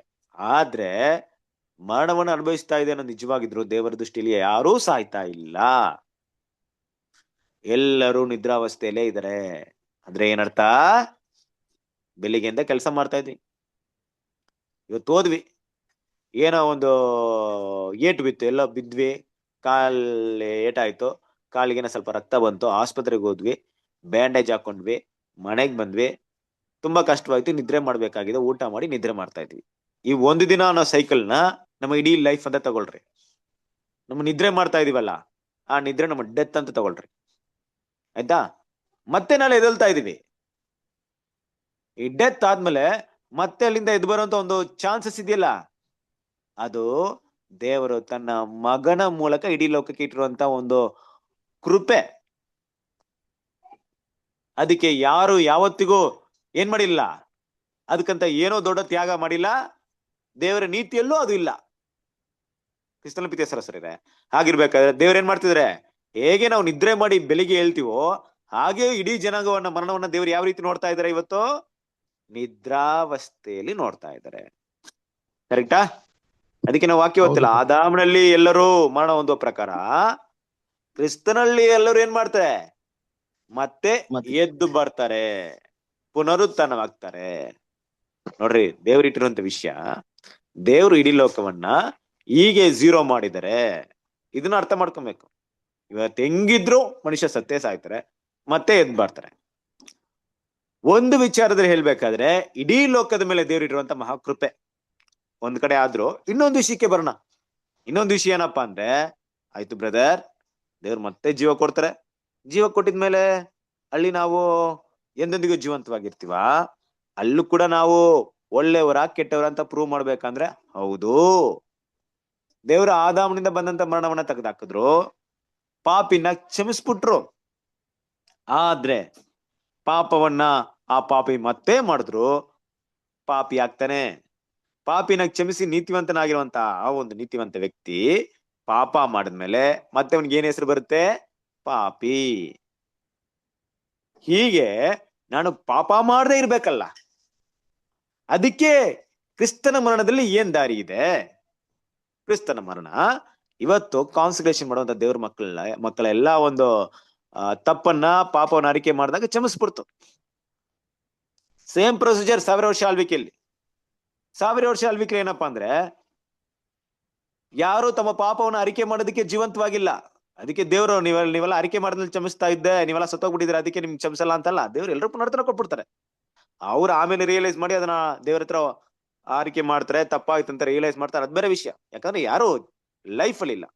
ಬಟ್ ಇವತ್ ನಾವು ಲೈಫಲ್ಲಿ ಇರೋದ್ರಿಂದ, ಕ್ರಿಸ್ತನ ಅಂಗೀಕರಿಸೋದ್ರಿಂದ ನಮ್ಮ ಪಾಪವನ್ನ ದೇವರ ಹತ್ರ ಅರಿಕೆ ಮಾಡಿದಾಗ ದೇವ್ರು ಕ್ಷಮಿಸ್ಬಿಡ್ತಾರೆ. ಕ್ಷಮಿಸಕ್ ಮೊದ್ಲು ನಾವು ಪಾಪಿ, ಕ್ಷಮಿಸಾದ್ಮೇಲೆ ದೇವರ ದೃಷ್ಟಿಯಲ್ಲಿ ಕ್ಷಮಿಸಕ್ ಮೊದ್ಲು ನಾವು ಪಾಪಿಗಳಾಗಿದ್ದೀವಿ. ಕ್ಷಮಿಸಿ ಆದ್ಮೇಲೆ ಏನಾಯ್ತು? ನಾವೇನಾದ್ವಿ? ನಮ್ಗೆ ಏನ್ ಹೆಸರು ಬಂತು? ದೇವರ ಮಕ್ಕಳು, ನೀತಿವಂತರು ಅಲ್ವಾ? ಈ ಬದಲು ಯಾರ್ಯಾರ ಮಧ್ಯದಲ್ಲಿರೋಂಥ ವಿಷಯ, ದೇವ್ರು ನಮ್ಮನ್ನು ನೋಡುವಂತ ರೀತಿ. ಇವತ್ತು ನಾನು ನಿನ್ನೆ ಹೋಗಿ ಕೆಲ್ಸಕ್ಕೆ ಹೋಗಿದ್ದೆ ಅಂತ ಇಟ್ಕೊಳ್ಳಿ, ಸತ್ಯವನ್ನ ತಿಳ್ಕೊಂಡಿದೀನಿ, ಇವತ್ತು ದೇವ್ರಿಗೆ ಅರ್ಪಣೆ ಮಾಡಕ್ ಬಂದಿದ್ದೀನಿ. ನಾಳೆ ನಾನು ಏನ್ ಮಾಡ್ಬಿಟ್ಟೆ? ದೇವ್ರಿಗೆ ಅರ್ಪಣೆ ಮಾಡಿ ನನ್ನ ಲೈಫ್ ನ ಚೇಂಜ್ ಮಾಡಿದೆ. ಹೊರನೋಟಕ್ಕೆ ನೋಡೋರಲ್ಲಿ ನನ್ನಲ್ಲಿ ಯಾವುದೇ ಬದಲಾವಣೆ ಇಲ್ಲಿ ಕಾಣಲ್ಲ. ನಿನ್ನೆ ಇದ್ದ, ಇವತ್ತು ಇದ್ದ, ಕಂಟಿನ್ಯೂ ಮಾಡ್ತಾ ಇದ್ದೇನೆ. ಆದ್ರೆ ನನ್ನಲ್ಲಿ ಆಗಿರುವಂತ ಬದಲಾವಣೆ ಯಾರಿಗ್ ಮಾತ್ರ ಗೊತ್ತಿದೆ? ದೇವ್ರಿಗೂ ನನಗೂ ಮಾತ್ರ ಗೊತ್ತಿದೆ. ದೇವರು ನನ್ನನ್ನ ಮರಣದವರ ಪಟ್ಟಿಯಿಂದ ತೆಗೆದು ಜೀವಿತರ ಪಟ್ಟಿಯಲ್ಲಿ ಹಾಕ್ಬಿಟ್ಟಿದ್ದಾರೆ ಹೆಸರು. ಡೆತ್, ಮರಣ ಇರುವಂತಹ ಪಟ್ಟಿಯಿಂದ ನಮ್ಮ ಹೆಸರನ್ನ ಅಳ್ಸಾಕ್ಬಿಟ್ಟು ಜೀವಂತವಾಗಿರುವಂತಹ ಪಟ್ಟಿಯಲ್ಲಿ ನಮ್ಮ ಹೆಸರನ್ನ ಸೇರಿಸ್ಬಿಟ್ಟಿದ್ದಾರೆ. ನಮಗ್ ಗೊತ್ತಾಯ್ತು ಕ್ರಿಸ್ತನ ಪ್ರೀತಿಯ ಸರಸರೇ. ಆದ್ರೆ ಜೀವಂತರ ಪಟ್ಟಿಲುವಂತ ಹೆಸರು ಅಳ್ಸಕ್ಕಾಗಲ್ವಾ? ಅದು ಯಾವಾಗ್ಲೂ ಅಲ್ಲೇ ಇರುತ್ತಾ? ಆ ಒಂದು ಅರ್ಥದಲ್ಲಿ ಸೇರಿಸಿದಾರ? ಇಲ್ಲ, ಯಾವಾಗ ಬೇಕಾದ್ರೂ ಅಲ್ಲಿಂದ ಅಳ್ಸ ಹಾಕ್ಬೋದು ಅನ್ನೋಂತ ಅರ್ಥದಲ್ಲಿ ಸೇರಿಸಿದಾರ ಅನ್ನೋದು ಮುಖ್ಯ. ಎಲ್ಲರಿಗೂ ಇರುವಂತ ಭಯ, ನಾವು ದೇವ್ರ ಮಕ್ಕಳು, ನಾವು ಅರ್ಥ ಮಾಡ್ಕೊಬೇಕು ಸ್ವಲ್ಪ ಸ್ಪಷ್ಟವಾಗಿ. ಕ್ರಿಸ್ತನ ಮರಣ ನನ್ನ ಕಳೆದ ಪಾಪವನ್ನು ಕ್ಷಮಿಸ್ತಪ್ಪ. ಕ್ಷಮಿಸಿದ ಮೂಲಕ ದೇವರು ನನ್ನ ಜೀವಿತರ ಪಟ್ಟಿಯಲ್ಲಿ, ಇಲ್ಲವೇ ನೀತಿವಂತರ ಒಂದು ಪಟ್ಟಿಯಲ್ಲಿ ನನ್ನ ಇಟ್ಟಿದ್ದಾರೆ. ಈಗ ನಾಳೆ ನಾನು ಪಾಪ ಮಾಡುತ್ತೇನೆ, ಮಾಡ್ತಾ ಬರ್ತಾ ಇದ್ದಾರೆ, ನೀವು ನಾವು ಮಾಡ್ತಾನೆ ಇದ್ದೀವಿ. ಹೀಗಿರ್ಬೇಕಾದ್ರೆ ಆಗ ದೇವ್ರು ನಮ್ಮನ್ನ ನೀತಿವಂತರಾಗಿ ಎನಿಸ್ತಾರ, ಪಾಪಿಗಳಾಗಿ ಎನಿಸ್ತಾರ? ನೀತಿವಂತರಾಗಿ ಎಣ್ಸಲ್ಲ, ಎನ್ಸಲ್ಲ. ಏನಂತ ಎನಿಸ್ತಾರೆ? ಪಾಪಿಗಳದ. ಓಕೆ, ಪಾಪಿಗಳಾಗಿ ಎನಿಸ್ತಾರೆ. ಮತ್ತೆ ಅವಾಗ ಏನ್ ಮಾಡ್ತಾರೆ ದೇವ್ರು? ಅಲ್ಲಿಂದ ಅಲ್ಸಾಕ್ಬಿಟ್ಟು ಮತ್ತೆ ಈ ಪಾಪಿಗಳ ಪಟ್ಟಿಲಿ, ಇಲ್ಲ ಅಂದ್ರೆ ಮರಣದವರ ಪಟ್ಟಿಲಿ ಹಾಕ್ಬಿಡ್ತಾರೆ ಹೆಸರು. ಅಲ್ಲ, ತಿಳಿದು ಮಾಡಿದ್ರೆ ತಪ್ಪಲ್ವಾ ಬ್ರದರ್? ಅದು ನಮ್ ಚಾನ್ಸ್ ಕೊಡ್ತಾರೆ ನೋಡಿ ಕ್ರಿಸ್ತನ ಪ್ರೀತಿ ಸಮಯ ಸಹೋದರರೇ, ಇಲ್ಲಿ ಅದನ್ನ ಅರ್ಥ ಮಾಡ್ಕೋಬೇಕು. ದೇವ್ರ ಮಕ್ಕಳು, ಈಗ ನೀವು ನಾವು ದೇವ್ರ ಹತ್ರ ಬಂದ್ಮೇಲೆ ಮನಪೂರ್ವಕವಾಗಿ ನಮ್ಮ ಪಾಪವನ್ನು ಅರಿಕೆ ಮಾಡಿದ್ದಿದೆ. ಆದ್ರೆ ದೇವ್ರೇ ತಂದೆ, ಗೊತ್ತಿಲ್ಲ, ನಾನು ಪಾಪ ಮಾಡಿದೀನಿ, ಈ ಪಾಪ ಅಂತ ನನಗೆ ಇದ್ ಮುಂದೆ ಗೊತ್ತಿರ್ಲಿಲ್ಲ, ಹಿಂದೆ ಯಾರು ನನಗೆ ಹೇಳ್ಕೊಟ್ಟಿರ್ಲಿಲ್ಲ, ನಮ್ಮ ಮೂಲ ಪಿತೃಗಳು, ನಮ್ಮ ತಂದೆ ತಾಯಿಂದ್ರು ನಮ್ಮನ್ನು ಸಾಕಿ ಸಲಹಿದಂತ ವಿಧಿ ವಿಧಾನ ಈ ರೀತಿ ಇತ್ತು, ನಾನು ಬೆಳೆದು ಬಂದ ರೀತಿ ಈ ತರ ಇತ್ತು, ನನ್ನ ವಾತಾವರಣ ಈ ತರ ಇತ್ತು, ನನ್ನ ಸ್ನೇಹಿತರ ಒಂದು ಸನ್ನಿಹಿತದಲ್ಲಿ ಇದ್ದಂತ ವಿಷಯಗಳು ಈ ತರ ಇತ್ತು. ನನ್ನ ಪರಿಸರನ ಬದಲಾವಣೆ ಮಾಡ್ಬಿಡ್ತು. ಇದೆಲ್ಲ ವಿಷಯಗಳನ್ನ ತಗೊಂಡು ಹೌದಪ್ಪ ಕರೆಕ್ಟ್, ನಾನು ಅರ್ಥ ಮಾಡ್ಕೊಂಡೆ, ನೀನ್ ಕ್ಷಮಿಸ್ತಾ ಇದ್ದೀನಿ ಅಂತ ದೇವ್ರು ಕ್ಷಮಿಸಿದ್ದಾರೆ. ದೇವ್ರು ಇನ್ಮೇಲೆ ಪಾಪ ಮಾಡ್ಬೇಡ ಅಂತಾನೆ ಕ್ಷಮಿಸಿದ್ದಾರೆ. ಆದ್ರೆ ನಾವು ಪಾಪ ಮಾಡೋದ್ರಿಂದ ದೇವ್ರೇನ್ ಮಾಡ್ತಾರೆ, ದೇವ್ರು ನಾವು ಪಾಪ ಮಾಡೋದ್ರಿಂದ ಅಂದ್ಮೇಲೆ ನಾವು ಮತ್ತೆ ಈ ರೀತಿ ಕ್ಷಮಾಪಣೆ ದೇವ್ರ ಹತ್ರ ಪಡ್ಕೊಂಡ್ಮೇಲೆ ಯಾರಾದ್ರೂ ದೇವ್ರ ಮಕ್ಳು ಬೇಕು ಅಂತ, ಇಲ್ಲ ದೇವ್ರೆ ನಾನು ಮತ್ತೆ ಪಾಪ ಮಾಡ್ತೀನಿ, ನನಗೆ ಅದೇ ಇಷ್ಟ ಅಂತ ಯಾರಾದ್ರೂ ಮಾಡ್ತಾರ ಅಂದ್ರೆ ಖಂಡಿತ ಮಾಡಲ್ಲ. ಇಲ್ಲ ಯಾರಿಂದ ಬ್ರದರ್ ಮಾಡಕ್ ಆ ರೀತಿಯಂತ ಹೃದಯದಲ್ಲಿರೋರಿಗೆ ಈ ರೀತಿಯಂತ ಕೆಲಸ ಮಾಡಕ್ಕಾಗಲ್ಲ. ದೇವರಲ್ಲಿ ಏನ್ ಮಾಡ್ಬೇಕು, ನೀತಿವಂತರ ಜೀವಿಸಕ್ಕೆ ಪ್ರಯತ್ನ ಪಡ್ತಾ ಇರ್ತಾರೆ. ಬೇರೆ ಒಂದು ಎಕ್ಸಾಂಪಲ್ ಬೇಕಾಗಿಲ್ಲ, ನಮ್ಮನ್ನೇ ತಗೊಳ್ರಿ. ನಾವ್ ಎಷ್ಟ್ ಜನ ಇದೀವಿ, ನಾವ್ ಇಷ್ಟೇ ತಗೊಳ್ಳೋಣ, ನಾವೆಲ್ಲ ದೇವ್ರ ಮಕ್ಳು. ನಮ್ಮಲ್ಲಿ ಈ ತರ ಭಾವನೆಗಳು ಯಾವತ್ತಾದ್ರೂ ಬಂದಿದ್ಯಾ? ಮಾಡ್ತೀನಿ ಪಾಪನ ನಾನು, ಹೌದು ನಾನು ಮತ್ತೆ ಪಾಪ ಮಾಡ್ತೀನಿ, ವಿರುದ್ಧವಾಗಿ ದ್ರೋಹ ಮಾಡ್ತೀನಿ ಅಂತ ಯಾವತ್ತಾದ್ರೂ ಯೋಚನೆ ಮಾಡಿದೀವಾ? ಇಲ್ಲ ರೀ ಚಾನ್ಸೇ ಇಲ್ಲ ಅಲ್ವಾ? ನಾವ್ ಯಾವತ್ತೂ ಆ ರೀತಿ ಯೋಚನೆ ಮಾಡಿಲ್ಲ. ಯೋಚನೆ ಮಾಡಿದ್ರು ಕ್ರಿಸ್ತನ ಪ್ರೀತಿಯ ಇದೆ. ಯೋಚನೆ ಮಾಡುವಂತ ಆ ಯೋಚನೆನ ದೇವರು ಪಾಪಿಗಳ ಸ್ಥಾನದಲ್ಲಿ ಇಡ್ತಾರ ಅಂದ್ರೆ ಖಂಡಿತ ಇಡಲ್ಲ. ಯಾಕೆ ಇಡಲ್ಲ? ದೇವ್ರೆ ಇನ್ಮೇಲೆ ನಾನು ಸಭೆಗೆ ಹೋಗಲ್ಲ, ದೇವ್ರೆ ಇನ್ಮೇಲೆ ನಾನು ಬೈಬಲ್ ಓದಲ್ಲ, ಇನ್ಮೇಲೆ ನಿಮ್ ಮೆಚ್ಚುಗೆಯಾಗಿ ಜೀವಿಸಲ್ಲ ಅಂತ ಯಾರು ಇಲ್ಲಿವರೆಗೂ ಯಾವತ್ತೇ ಸನ್ನಿವೇಶ ಅನ್ಕೊಂಡಿಲ್ವಾ? ಎಲ್ಲೋ ಒಂದ್ ಕಡೆ ಏನೋ ಮನಸ್ಸಿಗೆ ನೋವಾಗಿರುತ್ತೆ. ದೇವರಿಗೋಸ್ಕರ ಮೆಚ್ಚುಗೆಯಾಗಿ ನಡೀತೀರಾ, ಅವಾಗ ಏನ್ ಮಾಡಿರ್ತೀರಾ? ಆ ಯೆರೆಮೀಯ ಪ್ರಲಾಪಗಳ ರೀತಿಯಲ್ಲಿ ಇನ್ಮೇಲೆ ನಾನು ಆತರ ಕೆಲಸ ಮಾಡಕ್ ಹೋಗಲ್ಲ, ನಾನು ಬೇಡ ನನಗೆ ಅನ್ನೋಂತ ರೀತಿಯಲ್ಲಿ ಮನ್ಸಲ್ಲಿ ಡಿಸೈಡ್ ಮಾಡಿರ್ತೀರಾ. ಹಾಗಂತ ದೇವ್ರು ನಿಮ್ಮನ್ನ ಆಯ್ತು ತಗೋ, ಇನ್ಮೇಲೆ ನೀನು ನನ್ ಮಗನೇ ಅಲ್ಲ, ನೀನು ಅದೇ ಪಾಪದಲ್ಲಿ ಇಷ್ಟೆಲ್ಲ ಹಾಕ್ಬಿಡ್ತೀನಿ, ಅಲ್ಲೇ ನೀನ್ ಮಾಡೋದ್ರಲ್ಲಿ ಮಾಡೋದ್ರಲ್ಲಿ ಸಾಯಿಸ್ತೀನಿ ಅಂತ ದೇವ್ರು ಮಾಡ್ತಾರ ಅಂದ್ರೆ ದೇವ್ರು ಮಾಡಲ್ಲ. ಕ್ರಿಸ್ತನ ಪ್ರೀತಿಯ ಸಹೋದರರೇ, ಯಾಕೆ ಅಂದ್ರೆ ಯಾವುದೇ ಎರಡನೇ ಮರಕ್ಕೆ ಹೋಗುವಂತ ಪಾಪ ಕ್ಷಣ ಮಾತ್ರದಲ್ಲಿ ನಿರ್ಧಾರ ಮಾಡುವಂತ ಪಾಪ ಅಲ್ವೇ ಅಲ್ಲ, ಅದು ದೀರ್ಘ ಕಾಲಾವಧಿಯ ಪಾಪವಾಗಿರುತ್ತೆ. ನಿಮ್ ಮಕ್ಳು ಊಟ ಮಾಡೋದೇ ಇಲ್ಲ ಅಂತ ಹಠ ಹಿಡಿದ್ರೆ ಅಲ್ಲಿಗೆ ನೀವೇನ್ ಮಾಡಲ್ಲ, ನೀವು ಏನ್ ಮಾಡ್ತೀರಾ, ಅವ್ರನ್ನ ತಿದ್ದಿ ಚೇಂಜ್ ಮಾಡಿ, ಹೇಗ್ ಮಾತಾಡ್ಬೇಕಂತ ಒಂದು ಅನೀತಿಯಾಗಿರುವಂತ ತಂದೆ ತಾಯಿ ಅಂದ್ರೆ ನಾವೇನ್ ಮಾಡ್ತೀವಿ, ಮಕ್ಕಳನ್ನ ಆ ರೀತಿ ನೋಡ್ತೀವಿ. ಆಯ್ತು ಏನೋ ಕಷ್ಟವಾಗಿದೆ, ಆಯ್ತು ಹೆಂಗ್ ಗೆಲ್ಲಿದ್ರೆ ಈಗ ಬದಲಾವಣೆ ಆಗ್ತಾರೆ ನೋಡೋಣ, ಒಳ್ಳೆ ರೀತಿ ಮಾತಾಡೋಣ, ಒಟ್ನಲ್ಲಿ ಊಟ ತಿನ್ನಿಸ್ಬೇಕು ಅಷ್ಟೇ ನನ್ ಕೆಲಸ ಅಂದ್ಬಿಟ್ಟು ಏನ್ ಮಾಡ್ತೀರಾ, ಆ ಕೆಲ್ಸವನ್ನ ಮಾಡ್ತೀರಾ ಅಲ್ವಾ? ಬೇಕಾದ್ರೂ ಹೊಡಿತೀರಾ, ಹಾಗನ್ಬಿಟ್ಟು ಇನ್ಮೇಲೆ ನಿಮ್ಗೆ ಊಟನೇ ಕೊಡಲ್ಲ, ನನ್ ಮನೆ ಬಿಟ್ಟು ಹೊಟ್ಟೋಗಂತ ಏನ್ ಮಾಡಲ್ಲ, ಯಾವಾಗ್ಲೂ ಹೇಳಲ್ಲ. ಹೇಳಲ್ಲ. ನಮ್ ತಂದೆ ನೀತಿ ಇಲ್ಲವರು ನಮ್ಮ ಬಲಹೀನತೆನ ಅರ್ಥ ಮಾಡ್ಕೊಂಡಿದ್ದಾರೆ ದೇವ್ರು. ನಮ್ ಬಲಹೀನತೆ ದೇವ್ರನ್ನ ಅರ್ಥ ಮಾಡ್ಕೊಳ್ತಾ ಇದ್ರೆ ತನ್ನ ಮಗನ ಕೊಡ್ತಾ ಇದ್ರಾ? ನನ್ನ ಒಬ್ಬನೇ ಮಗನ ಕೊಡೋದಕ್ಕೆ ನಮ್ಮ ಬಿದ್ದೋಗಿರೋಂತ ಪರಿಸ್ಥಿತಿನ ಎಷ್ಟ್ರ ಮಟ್ಟಿಗೆ ದೇವ್ರ ಅರ್ಥ ಮಾಡ್ಕೊಂಡು ನಮ್ ಕೈಯಲ್ಲಿ ಆಗಲ್ಲ ಅಂತ ಅರ್ಥ ಮಾಡ್ಕೊಂಡಿದ್ಕೆ ತಾನೆ ತನ್ನ ಒಬ್ಬನೇ ಮಗನೇ ನಿನ್ ಬಿಟ್ರೆ ಬೇರೆ ಯಾರಿಂದ ಈ ಕೆಲಸ ಮಾಡಕ್ಕಾಗಲ್ಲ, ಅವ್ರ ಕೈಯಲ್ಲಿ ಆಗ್ತಾ ಇಲ್ಲ ಪಾಪ, ನಿನ್ ಕೈಯಲ್ಲಿ ಆಗುತ್ತೆ, ನೀನ್ ಮಾಡ್ಬೋದು ಅಂತ ಕಲ್ಸಿರಂದ್ರೆ ದೇವ್ರ ನೀತಿ ನ್ಯಾಯ ನೋಡ್ರಿ ಎಷ್ಟು ಉನ್ನತವಾಗಿರುತ್ತೆ. ನಮ್ ಬಗ್ಗೆ ಗೊತ್ತು ದೇವರಿಗೆ, ಹಾಗಂತ ಕೊಟ್ಟಿದ ತಕ್ಷಣ ಮಗನ್ ಕೊಟ್ಬಿಟ್ಟಿದೀನಿ ಇನ್ಮೇಲೆ ಪಾಪ ಮಾಡ್ರಿ ಅಂತಾನು ದೇವ್ರು ಹೇಳ್ತಾ ಇಲ್ಲ. ದೇವ್ರಿಗೆ ಅದು ಗೊತ್ತು, ನಿಮ್ಮ ಮನಸ್ಸಿನಲ್ಲಿ ಪಾಪ ಮಾಡ್ಬಾರ್ದಂತ ಭಾವನೆಗಳು ನೀವು ಇದ್ರು ಕೂಡ ನಿಮ್ಮ ಶರೀರ ಅದಕ್ಕೆ ಒಪ್ಕೊಳ್ಳಲ್ಲ ಅಂತ ಯಾರಿಗ್ ಗೊತ್ತು? ಅದು ಕೂಡ ದೇವ್ರಿಗೆ ಗೊತ್ತು. ದೇವ್ರು ಹೌದು, ನೀನ್ ಇಷ್ಟಪಡ್ತಾ ಇದೀಯಾ ಒಳ್ಳೆವನಾಗಿರ್ಬೇಕಂತ, ಆದ್ರೆ ನಿನ್ ಬಾಡಿ ನಿನ್ನ ಹಳೆ ಸ್ವಭಾವ ಒಪ್ಕೊಳ್ತಾ ಇಲ್ವಲ್ಲ. ಅದನ್ನೇ ಅಪೊಸ್ತಲ ಪೌಲ್ ಮಾತಾಡ್ಕೊಂಡ್ ಬಂದ್ರ 7ನೇ ಅಧ್ಯಾಯದಲ್ಲಿ. ನಾವೆಲ್ಲ ಓದಿದ್ದೀವಿ ತಾನೆ 7ನೇ ಅಧ್ಯಾಯದಲ್ಲಿ, ನಾನ್ ಮನಸ್ಸಿನಲ್ಲಿ ದೇವರಿಗೆ ಮೆಚ್ಚುಗೆ ಆಗಿರ್ಬೇಕಂತ ಇಷ್ಟಪಡ್ತಾ ಇದೀನಿ, ಶರೀರ ಭಾವದಲ್ಲಿ ಪಾಪ ಅನ್ನುವಂತ ಬೇರೆ ಪ್ರಮಾಣವಿದೆ ಅಂತ ಮಾತಾಡ್ತಾ ಇದ್ರು ಅಲ್ವಾ? ಸೊ ದೇವ್ರೇನ್ ಮಾಡಲ್ಲ, ನಮ್ಮನ್ನ ಅರ್ಥಕೊಂಡಿದ್ದಾರೆ, ಕ್ರಿಸ್ತನ ಪ್ರೀತಿಯ ಸಹೋದರರೇ ನಮ್ಮನ್ನ ತಿಳ್ಕೊಂಡಿದ್ದಾರೆ. ಈಗ ಮುಂದಿನ ವಿಚಾರ ಏನಪ್ಪಾ ಅಂದ್ರೆ, ದೇವರು ನಮಗೆ ನಮ್ಮ ಬಲಹೀನತೆನ ಅರ್ಥ ಮಾಡ್ಕೊಂಡು ನಮ್ಮ ಮೇಲೆ ದೀರ್ಘ ಶಾಂತಿಯಿಂದನೇ ಇರ್ತಾರೆ, ಕೃಪೆಯಿಂದನೇ ಇರ್ತಾರೆ. ನಮ್ಮ ಪಾಪವನ್ನ ಹೇಗಾದ್ರೂ ಜಯಿಸಿ ಬರೋದಕ್ಕೆ ಏನೆಲ್ಲ ಬೇಕೋ, ಸಕಾಲದಲ್ಲಿ ಏನೆಲ್ಲ ನಮ್ಗೆ ಅವಶ್ಯಕತೆ ಇದೆಯೋ ಅದನ್ನೆಲ್ಲವನ್ನ ಪೂರೈಸ್ತಾರೆ, ಅದರ ಮಾಹಿತಿನೂ ಕೊಡ್ತಾರೆ. ಈ ಒಂದು ಫೆಸಿಲಿಟಿ ಧರ್ಮಶಾಸ್ತ್ರದಲ್ಲಿ ಇಲ್ಲವೇ ಇಲ್ಲ. ಅರ್ಥ ಆಗ್ತಿದೆ ನಾನು ಹೇಳ್ತಾರದು? ಅದಕ್ಕೆ 4ನೇ ವಾಕ್ಯ ಹೇಳ್ತಾ ಇದೆ, ರೋಮಪುರದವರೆಗೆ 8ನೇ ಅಧ್ಯಾಯ 4ನೇ ವಾಕ್ಯ. ಈಗಿರಲು ಶರೀರ ಭಾವಕ್ಕೆ ಅನುಸಾರವಾಗಿ ನಡೆಯದೆ ಪವಿತ್ರಾತ್ಮನ ಅನುಸಾರವಾಗಿ ನಡೆಯುವರಾದ ನಮ್ಮಲ್ಲಿ ಧರ್ಮಶಾಸ್ತ್ರದ ನೇಮವು ನೆರವೇರುವುದಕ್ಕೆ ಮಾರ್ಗವಾಯಿತು. ಅಲ್ವಾ? ನೋಡ್ರಿ, ಇಲ್ಲಿಯವರೆಗೂ ಶರೀರ ಭಾವ ಅಂತ ಒಂದ್ ಭಾವ ಮಾತ್ರ ತಿಳ್ಕೊಂಡಿದ್ವಿ. ಒಂದ್ ಕಡೆ ಇದು ರೋಮಪುರದವರಿಗೆ ಬರೆದಂತ ಪತ್ರಿಕೆ ತಗೊಂಡಾಗ ಇಬ್ರಿಯದವರಿಗೆ ಇಲ್ಲ ಇಸ್ರೇಲ್ ಜನರಿಗೆ ಬರೆದಿರ್ಬಹುದು. ಆದ್ರೆ ಈ 8ನೇ ವಾಕ್ಯ ನಾವು ಯಾವ ದೃಷ್ಟಿಕೋನದಿಂದ ನೋಡೋಣ ಅಂದ್ರೆ ಇಡೀ ಲೋಕಕ್ಕೆ ನೋಡೋಣ. ನೀನು ಇಬ್ರಿಯನು ಆಗಿದ್ರು ಓಕೆ, ಅನ್ಯ ಜನಾಂಗವಾಗಿದ್ರು ಓಕೆ, ಇನ್ನು ಸ್ತ್ರೀ ಆಗಿದ್ರು ಓಕೆ, ಪುರುಷನಾಗಿದ್ರು ಓಕೆ, ಆಳಾಗಿದ್ರು ಓಕೆ, ಯಜಮಾನನ ಆಗಿದ್ರು ಓಕೆ, ಅದೆಲ್ಲ ಬೇಕಾಗಿಲ್ಲ.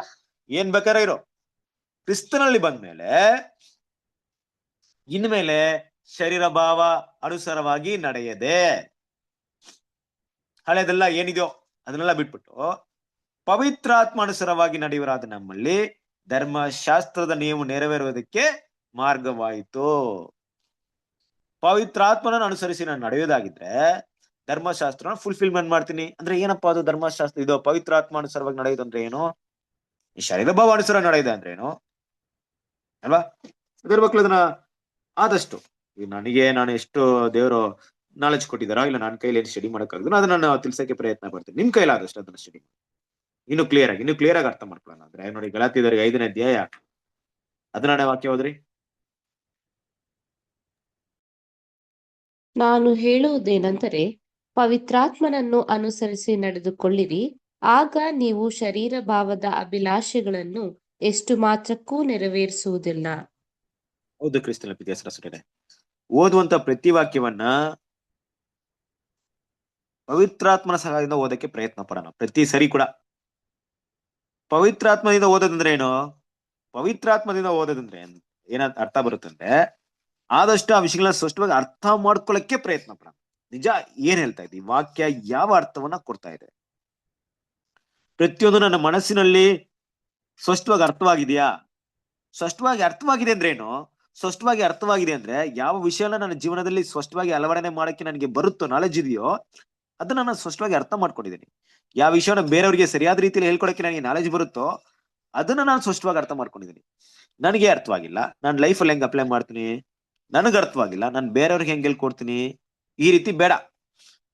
ದೇವರ ಪವಿತ್ರಾತ್ಮ ನಮಗೆ ಕೊಟ್ಟಿದ್ದಾರೆ ತಾನೆ?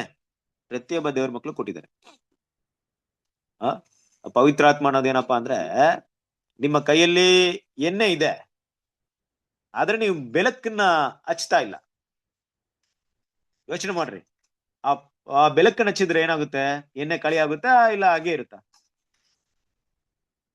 ಖಾಲಿ ಆಗುತ್ತೆ. ಅಂದ್ರೆ ನೀವು ಬೆಳಕಿನ ಹಚ್ಚಿದ್ರೆ ಎಣ್ಣೆ ಯೂಸ್ ಆಗುತ್ತೆ, ಇಲ್ಲಾಂದ್ರೆ ಎಣ್ಣೆ ಏನಾಗಲ್ಲ, ಯೂಸ್ ಆಗಲ್ಲ. ದೇವ್ರು ತಮ್ಮ ಪವಿತ್ರಾತ್ಮನ ಕೊಟ್ಬಿಟ್ಟಿದ್ದಾರೆ. ನೀವ್ ಎಷ್ಟ್ರ ಮಟ್ಟಿಗೆ ಸತ್ಯದಲ್ಲಿ ಬೆಳಕಾಗಿರ್ತೀರ ಅಷ್ಟ್ರ ಮಟ್ಟಿಗೆ ಪವಿತ್ರಾತ್ಮ ನಿಮ್ಗೆ ಏನಾಗುತ್ತೆ? ಯೂಸ್ ಆಗುತ್ತೆ. ಇಲ್ಲಾಂದ್ರೆ ಏನು ಯೂಸ್ ಆಗಲ್ಲ. ದೇವ್ರಂತ ಕೊಟ್ಬಿಟ್ಟಿದ್ದಾರೆ, ಎಣ್ಣೆ ಅಂತೂ ಇದ್ದೇ ಇದೆ. ಎಷ್ಟು ಯೂಸ್ ಮಾಡ್ಕೊಳ್ತೀವಿ ನಮ್ಮ ಕೈಯಲ್ಲಿದೆ. ಕರೆಕ್ಟಾ? ದೇವರ ಆತ್ಮ ಇವತ್ತು ಹಾಗೆ ನಡೆಸ್ತಾ ಇದೆ ನಮ್ಮನ್ನ. ಅರ್ಥ ಮಾಡ್ಕೊಳ್ರಿ ಕ್ರಿಸ್ತನ ಪ್ರೀತಿಯ ಸರಸರರೇ, ದೇವರ ಪವಿತ್ರ ಆತ್ಮ ಅನ್ನೋದು ಇಲ್ಲಿವರೆಗೂ ನಾವು ನಡೆದು ಬಂದಂತ ದಾರಿಯನ್ನ ಗಮನಿಸ್ಕೊಳ್ರಿ. ಎಷ್ಟ್ರ ಮಟ್ಟಿಗೆ ದೇವ್ರು ನಮ್ಮನ್ನ ನಡೆಸ್ಕೊಂಡ್ ಬಂದಿದ್ದಾರೆ. ದೇವರ ವಿಷಯಗಳಲ್ಲಿ, ದೇವರ ನೀತಿಯಲ್ಲಿ, ದೇವರ ಪ್ರೀತಿಯಲ್ಲಿ, ದೇವರ ಗುಣ ಸ್ವಭಾವದಲ್ಲಿ ಬೆಳಿಬೇಕಂತ ನಮಗಿರುವಂತ ಆಸಕ್ತಿಯ ಮಟ್ಟಿಗೆ ಆ ಒಂದು ಹೋಲಿ ಸ್ಪಿರಿಟ್ ನಮ್ಮಲ್ಲಿ ಕನ್ಸಂಪ್ಷನ್ ಆಗುತ್ತೆ. ಅಂದ್ರೆ ಕಡಿಮೆ ಆಗುತ್ತೆ ಅಂತ ಅರ್ಥ ಅಲ್ಲ. ಯೂಸ್ ಮಾಡ್ತಾ ಬರ್ತಾ ಇರುತ್ತೆ. ಅದಂತೂ ಯಾವಾಗಲೂ ಕಡಿಮೆ ಆಗಲ್ಲ. ಬಟ್ ನಾನು ಎಷ್ಟು ಯೂಸ್ ಮಾಡ್ಕೊಂಡಿದ್ದೀನಿ ಅನ್ನೋದ್ ಮಟ್ಟಿಗೆ ಇರುತ್ತೆ. ನಾನು ಎಷ್ಟು ಯೂಸ್ ಮಾಡ್ಕೊಂಡು ಬೆಳಕನ್ನ ಕೊಟ್ಟಿದ್ದೀನಿ ಅಲ್ವಾ, ಅದರ ಮಟ್ಟಿಗೆ ಇರುತ್ತೆ ನಾನು ಪವಿತ್ರಾತ್ಮನ ಉಪಯೋಗ ಮಾಡ್ಕೊಳ್ಳೋದು. ಅದು ಯಾವ ರೀತಿಯಲ್ಲಿ? ವಿಷಯಗಳನ್ನ ಕೇಳಿದಾಗ ನನಗೆ ಇದು ಎಷ್ಟರ ಮಟ್ಟಿಗೆ ಅರ್ಥವಾಗ್ತಿದೆ, ನಾನು ಇದನ್ನ ಸ್ಪಷ್ಟವಾಗಿ ಅರ್ಥ ಮಾಡ್ಕೊಂಡಿದ್ದೀನ, ಇಲ್ಲ ಮೇಲ್ನೋಟಕ್ಕೆ ಕೇಳ್ತಾ ಇದ್ದೀನ? ಗಲಾತ್ಯ 5ನೇ ಅಧ್ಯಾಯ 14ನೇ ವಾಕ್ಯ ಹಲವಾರು ಸಾರಿ ಓದಿದ್ದೀನಿ. ನನ್ನ ಮೈಂಡಲ್ಲಿ ಬಾಯಿಪಾಠ ಕೂಡ ಇದೆ. ನನ್ನ ಮೈಂಡಲ್ಲಿ ಆಗಿ ಕೂಡ ಏನ್ ಮಾಡ್ಬಿಡ್ತೀನಿ, ಅದನ್ನ ಹೇಳ್ಬಿಡ್ತೀನಿ. ನಾನು ಹೇಳುವುದೇನೆಂದ್ರೆ ಪವಿತ್ರಾತ್ಮನನ್ನು ಅನುಸರಿಸಿ ನಡೆದುಕೊಳ್ಳಿರಿ, ಆಗ ನೀವು ಶರೀರ ಭಾವ ಅಭಿಲಾಷೆಗಳನ್ನ ಎಷ್ಟು ಮಾತ್ರ ನೆರವೇರಿಸುವುದಿಲ್ಲ ಅಂತ ಬಾಯಲ್ಲಿ ಹೇಳ್ಬಿಡ್ತೀನಿ. ಆದ್ರೆ ಅರ್ಥವಾಯ್ತಾ? ದೇವರ ಪವಿತ್ರಾತ್ಮನ ಯೂಸ್ ಮಾಡ್ರಿ. ದೇವ್ರು ಕೊಡ್ತಾರೆ ನಮಗೆ ಸತ್ಯದ ಜ್ಞಾನವನ್ನ ದೇವ್ರು ಕೊಟ್ಟಿದ್ದಾರೆ. ಸತ್ಯವಾದ ಆತ್ಮನ ಬಂದಾಗ ನಿಮ್ಮನ್ನ ಸಕಲ ಸತ್ಯದಲ್ಲಿ ನಡೆಸ್ತಾರಂದ್ರೆ, ನಡೆಸೋದಂದ್ರೆ ಅದರ ತಿಳುವಳಿಕೆ, ಅದರ ಸ್ಪಷ್ಟತೆ, ಅದರ ನಿಖರತೆ, ಅದು ನನ್ನ ಜೀವನದಲ್ಲಿ ಅಳವಡಿಸುವ ಮಟ್ಟಿಗೆ ಇರುತ್ತೆ. ಅದು ನಾನು ಬೇರೆಯವರಿಗೆ ಸ್ಪಷ್ಟ ತಿಳಿಸೋದ್ರ ಮಟ್ಟಿಗೆ ಇರುತ್ತೆ. ಆ ರೀತಿ ಅರ್ಥ ಮಾಡ್ಕೊಳ್ತೀವಿ ನಾವು. ಅದಕ್ಕೆ ಯಾವುದೇ ಬ್ರದರ್ ಬಂದು ನಿಮಗೆ ಟೀಚ್ ಮಾಡ್ಬೇಕಾದಂತ ಅವಶ್ಯಕತೆ ಇಲ್ಲ. ನಿಮಗಿರುವಂತ ಆಸಕ್ತಿ ದೇವರಲ್ಲಿ ಆ ಭಿನ್ನ ಇಟ್ರೆ ಸಾಕು, ನಿಮಗೆ ಪ್ರತಿಯೊಬ್ಬರಿಗೂ ದೇವ್ರು ಕೊಡ್ತಾರೆ. ಕರೆಕ್ಟಾ? ಒಂದ್ ವೇಳೆ ಆ ಮಾರ್ಗವನ್ನ ಯಾವುದೇ ಸಹೋದರ ಮೂಲಕ ನಿಮಗೆ ತಿಳಿಸ್ಕೊಡೋದು ಕೂಡ ಇರ್ಬೋದು. ಆದ್ರೆ ಒಟ್ಟಿನಲ್ಲಿ ಏನ್ ಮಾಡ್ತಾರೆ? ದೇವ್ರು ಕೊಡ್ತಾರೆ. ಯಾವ ರೀತಿ ಬೇಕಾದ್ರೆ ಕೊಡ್ತಾರೆ. ಕ್ರಿಸ್ತನ ಪ್ರೀತಿಯ ಸಹೋದರರೇ, ಪವಿತ್ರಾತ್ಮನನ್ನು ಅನುಸರಿಸಿ ನಡೆದುಕೊಳ್ಳಿರಿ ಅಂದ್ರೆ ಇಲ್ಲಿ ಬರುವಂತ ಅರ್ಥ ಏನಪ್ಪಾ ಅಂದ್ರೆ, ಇಲ್ಲಿಯವರೆಗೂ ನಾನು ಹಳೆ ಸ್ವಭಾವದಲ್ಲಿದ್ದೆ, ಹಳೆ ವಿಷಯ ಗೊತ್ತಿತ್ತು. ನಾನು ಯಾವಾಗ ಕ್ರಿಸ್ತನಲ್ಲಿ ಬಂದಿದ್ದೀನೋ, ಬರೀ ನನ್ನ ಪಾಪವನ್ನ ಕ್ಷಮಿಸೋದು ಮಾತ್ರವಲ್ಲ, ನನ್ನ ನೀತಿವಂತರು ಮಾಡಿದ್ದೂ ಅಲ್ಲ, ನನ್ನನ್ನ ಪವಿತ್ರವಂತನಾಗಿ ಪರಿಶುದ್ಧವಂತನಾಗಿ ಮಾಡೋದಕ್ಕೆ ಮುಂದಿನ ಹೆಜ್ಜೆ ಇಡೋದಕ್ಕೆ ದೇವರ ಆತ್ಮ ನನ್ನನ್ನ ಪ್ರೇರಣೆ ಮಾಡ್ತಾ ಇದೆ. ಆ ಪ್ರೇರಣೆ ಯಾವ ರೀತಿ ಇರುತ್ತಂದ್ರೆ, ವಾಕ್ಯವನ್ನ ಕೇಳು, ಅರ್ಥ ಮಾಡ್ಕೊ, ಅದರಂತೆ ನಡೆಯಲು ಪ್ರಯತ್ನ ಪಡ್ತಾ ಇರೋ. ಅರ್ಥವಾಗದಿದ್ರೆ ಇನ್ನೂ ಸ್ಪಷ್ಟವಾಗಿ ಅದನ್ನ ತಿಳ್ಕೊ, ಅದನ್ನ ನಡೆಯೋದಕ್ಕೆ ಪ್ರಯತ್ನ ಪಡು. ಬಿದ್ದೋದ್ರು ಪರವಾಗಿಲ್ಲ, ದೇವರ ಕೃಪಾಸನದ ಮುಂದೆ ಬಾ, ದೇವರ ಹತ್ರ ಬೇಡು, ದೇವ್ರ ಕೃಪೆನ ಕೊಡ್ತಾರೆ. ಮತ್ತೆ ಎದ್ದೋಳು, ಮತ್ತೆ ಓಡು, ಮತ್ತೆ ಪ್ರಯತ್ನ ಪಡು, ಬಿಡಬೇಡ. ಕೊನೆಯ ತನಕ ಪ್ರಯತ್ನ ಪಡ್ತಾ ಇರೋ. ನಿನ್ನ ಪಾಪವನ್ನ ದೇವ್ರ ಗಣನೆಗೆ ತಗೊಳಲ್ಲ, ನಿನ್ನ ಮಿಸ್ಟೇಕ್ಸ್ ನ ದೇವ್ರು ಯಾವಾಗಲೂ ನೋಡಲ್ಲ, ನಿನ್ನ ಕ್ಷಮಿಸ್ತಾ ಇರ್ತಾರೆ. ಕೃಪಾಸನದ ಮುಂದೆ ಬರೋದನ್ನ ನಿಲ್ಲಿಸ್ಬೇಡ. ಪಾಪ ಮಾಡಿದಾಗ ನೀನು ತಕ್ಷಣ ರಿಪೆಂಟ್ ಆಗು. ಇದೆಲ್ಲ ಯಾರು ನಮ್ಗೆ ಗೈಡ್ ಮಾಡ್ತಾ ಇರೋದು? ದೇವರ ಆತ್ಮ ಗೈಡ್ ಮಾಡ್ತಾರೆ. ಕರೆಕ್ಟಾ? ದೇವರ ಆತ್ಮ ಮಾತ್ರ ಇಲ್ದೇ ಇದ್ರೆ ಲೋಕದವರು ಇವತ್ತು ಏನ್ ಪಾಪ ಮಾಡಿದ್ರು ಪಾಪ ಅಂತ ಅರ್ಹು ಕೂಡ ಪಾಪ ಅಂತ ಮನಸ್ಸಾಕ್ಷಿ ಚುಚ್ಚೋದು ಇಲ್ಲ ನೋಡ್ರಿ. ಆ ರೀತಿ ನಾವೆಲ್ಲ ಇರ್ತಾ ಇದ್ವಿ. ದೇವರಾತ್ಮ ನಮ್ಮನ್ನ ಗೈಡ್ ಮಾಡಕ್ಕೆ ನಾವು ಮಾಡಿದ ಚಿಕ್ಕ ಚಿಕ್ಕ ತಪ್ಪು ಕೂಡ ನಮ್ಮ ಮುಂದೆ ಹೆಂಗ್ ಕಾಣಿಸ್ಕೊಳ್ತಾ ಇದೆ ಇವತ್ತು. ಅಯ್ಯೋ ನಾನ್ ಪಾಪ ಮಾಡ್ಬಿಟ್ಟೆ, ಅಯ್ಯೋ ನಾನು ಇದು ಮಾಡ್ಬಾರ್ದಾಗಿತ್ತು, ಅಯ್ಯೋ ನಾ ಮಿಸ್ಟೇಕ್ ಮಾಡ್ಬಿಟ್ಟಲ್ಲ ಅಂತ ನಮ್ಗೆ ತಿಳಿಸ್ಕೊಡುವಂತ ನಾಲೆಡ್ಜ್ ದೇವರು ಎಲ್ಲಿಟ್ಟಿದ್ದಾರೆ? ದೇವರ ಆತ್ಮ ನಮ್ಮ ಮುಂದೆ, ನಮ್ಮ ಹೃದಯದಲ್ಲಿ ಇರೋದಕ್ಕೆ ಇದೆಲ್ಲ ಆಗ್ತಿರೋದು. ಕರೆಕ್ಟಾ? ನಮ್ಮನ್ನ ಗೈಡ್ ಮಾಡ್ತಾ ಇದೆ. ಕ್ರಿಸ್ತನ ಪ್ರೀತಿಯ ಸಹೋದರರೇ, ಅದನ್ನ ಅನುಸರಿಸ್ರಿ, ಅದನ್ನ ಫಾಲೋ ಮಾಡ್ರಿ, ಅದರ ಮಾತುಗಳನ್ನ ಕೇಳ್ಕೊಳ್ರಿ, ಅದು ಹೇಳದ್ನ ಸ್ಪಷ್ಟವಾಗಿ ಅರ್ಥ ಮಾಡ್ಕೊಳ್ರಿ. ಅದು ನಿಮ್ಮನ್ನ ಎಲ್ಲಿಗೆ ನಡೆಸ್ತಾ ಇದೆ ಅಂದ್ರೆ, ನಮ್ಮನ್ನ ನೋಡಿ ದೇವರಲ್ಲಂತ ಮಾತುಗಳ ಅನುಗುಣವಾಗಿದೆ. ಕಂದ, ನೀನು ನೀತಿವಂತನಾಗಿದ್ಯಾ, ಆದ್ರೆ ನೀತಿವಂತನಾಗಿರೋದಕ್ಕೆ ನಾನು ನಿನ್ನ ಕರೆದಿಲ್ಲ. ನೀನು ಕ್ರಿಸ್ತನ ಸ್ವರೂಪದಲ್ಲಿ ಮಾರ್ಪಡ್ಬೇಕಾದ್ರೆ ಮುಂದಿನ ಹೆಜ್ಜೆ ಇಡ್ಬೇಕು. ನೀನು ಪರಿಶುದ್ಧವಂತನಾಗೋದಕ್ಕೆ ದಿನ ದಿನ ಪ್ರಯತ್ನ ಪಡ್ಬೇಕು. ಪ್ರಯತ್ನ ಪಡು, ಅದು ನೀನ್ ಮಾಡ್ಬೇಕಿರೋಂತ ಕೆಲಸ. ನಿನ್ನ ಪ್ರಯತ್ನದ ಮೇರೆಗೆ ನಾನು ನಿನ್ನ ಪರಿಶುದ್ಧನ ಅಪರಿಶುದ್ಧ ನಿರ್ಧಾರ ಮಾಡ್ಕೊಡ್ತೀನಿ. ನಾನು ನಿನ್ಗೆ ತೀರ್ಮಾನ ಮಾಡ್ತೀನಿ, ನಿನ್ಗೆ ಅದನ್ನ ಕೊಡ್ತೀನಿ. ಆದ್ರೆ ನಿನ್ನ ಪ್ರಯತ್ನವನ್ನ ನಾನು ನೋಡ್ತೀನಿ. ನಿನ್ನ ಪರಿಪೂರ್ಣತೆ ನಾನು ನೋಡಲ್ಲ, ನಿನ್ನ ಪ್ರಯತ್ನತೆಯನ್ನ ನಾನು ನೋಡ್ತೀನಿ. ನೀನ್ ಎಷ್ಟರ ಮಟ್ಟಿಗೆ ಅದಕ್ಕೋಸ್ಕರ ಪ್ರಯತ್ನ ಪಡ್ತಾ ಇದೀಯಾ. ಆ ರೀತಿ ನೀನ್ ಮಾಡ್ತಾ ಇದ್ರೆ ನಿನ್ನ ಶರೀರ ಭಾವದ ಅಭಿಲಾಷೆನ ಎಷ್ಟು ಮಾತ್ರಕ್ಕೂ ನೆರವೇರಿಸುವುದಿಲ್ಲ. ಅರ್ಥವಾಗ್ತಿರ್ಬೋದು. ಈ ಒಂದು ಪವಿತ್ರಾತ್ಮನ ಅನುಸರಿಸುವಂತ ಗುಣಗಳನ್ನ ಬೆಳೆಸ್ಕೊಂಡಾಗ ಎರಡು ಕೂಡ ಅಪೋಸಿಟ್ ಆಗಿದೆ. ಕ್ರಿಸ್ತನ ಪ್ರೀತಿಯ ಸಹೋದರರೇ, ಎರಡು ಅಪೋಸಿಟ್ ಅಂದ್ರೆ ಏನು? ಶರೀರ ಭಾವದ ಅಭಿಲಾಷೆಗಳು, ಪವಿತ್ರಾತ್ಮ ನಡೆಸುವಿಕೆಯು ಎರಡು ಅಪೋಸಿಟ್ ಆಗಿದೆ. ನಾವ್ ಅದನ್ನ ಮಾಡಕ್ಕೆ ಇಷ್ಟಪಡಲ್ಲ, ಎಷ್ಟು ಮಾತ್ರ ನೆರವೇರಿಸುವುದಿಲ್ಲ, ಫುಲ್ಫಿಲ್ ಮಾಡಲ್ಲ. ಮತ್ತೆ ಹಳೆಯ ಸ್ವಭಾವದಂತೆ, ಹಳೆಯ ಮನುಷ್ಯನಂತೆ ನಾವೇನ್ ಮಾಡಲ್ಲ, ನಮ್ಮ ಲೋಕದ ಅಭಿಲಾಷೆಗಳಿಗೆ ಒಳಪಟ್ಟು ಜೀವಿಸುವುದಿಲ್ಲ. ಅದಕ್ಕೆ ನಾವು ಅರ್ಥ ಮಾಡ್ಕೊಬೇಕು, ಶರೀರ ಭಾವದ ಒಂದು ಶರೀರ ಭಾವ ಅಂದ್ರೆ ಏನಂತ ಅರ್ಥ ಮಾಡ್ಕೊಬೇಕು. ಹೋದ್ರಿ ಅದನ್ನ?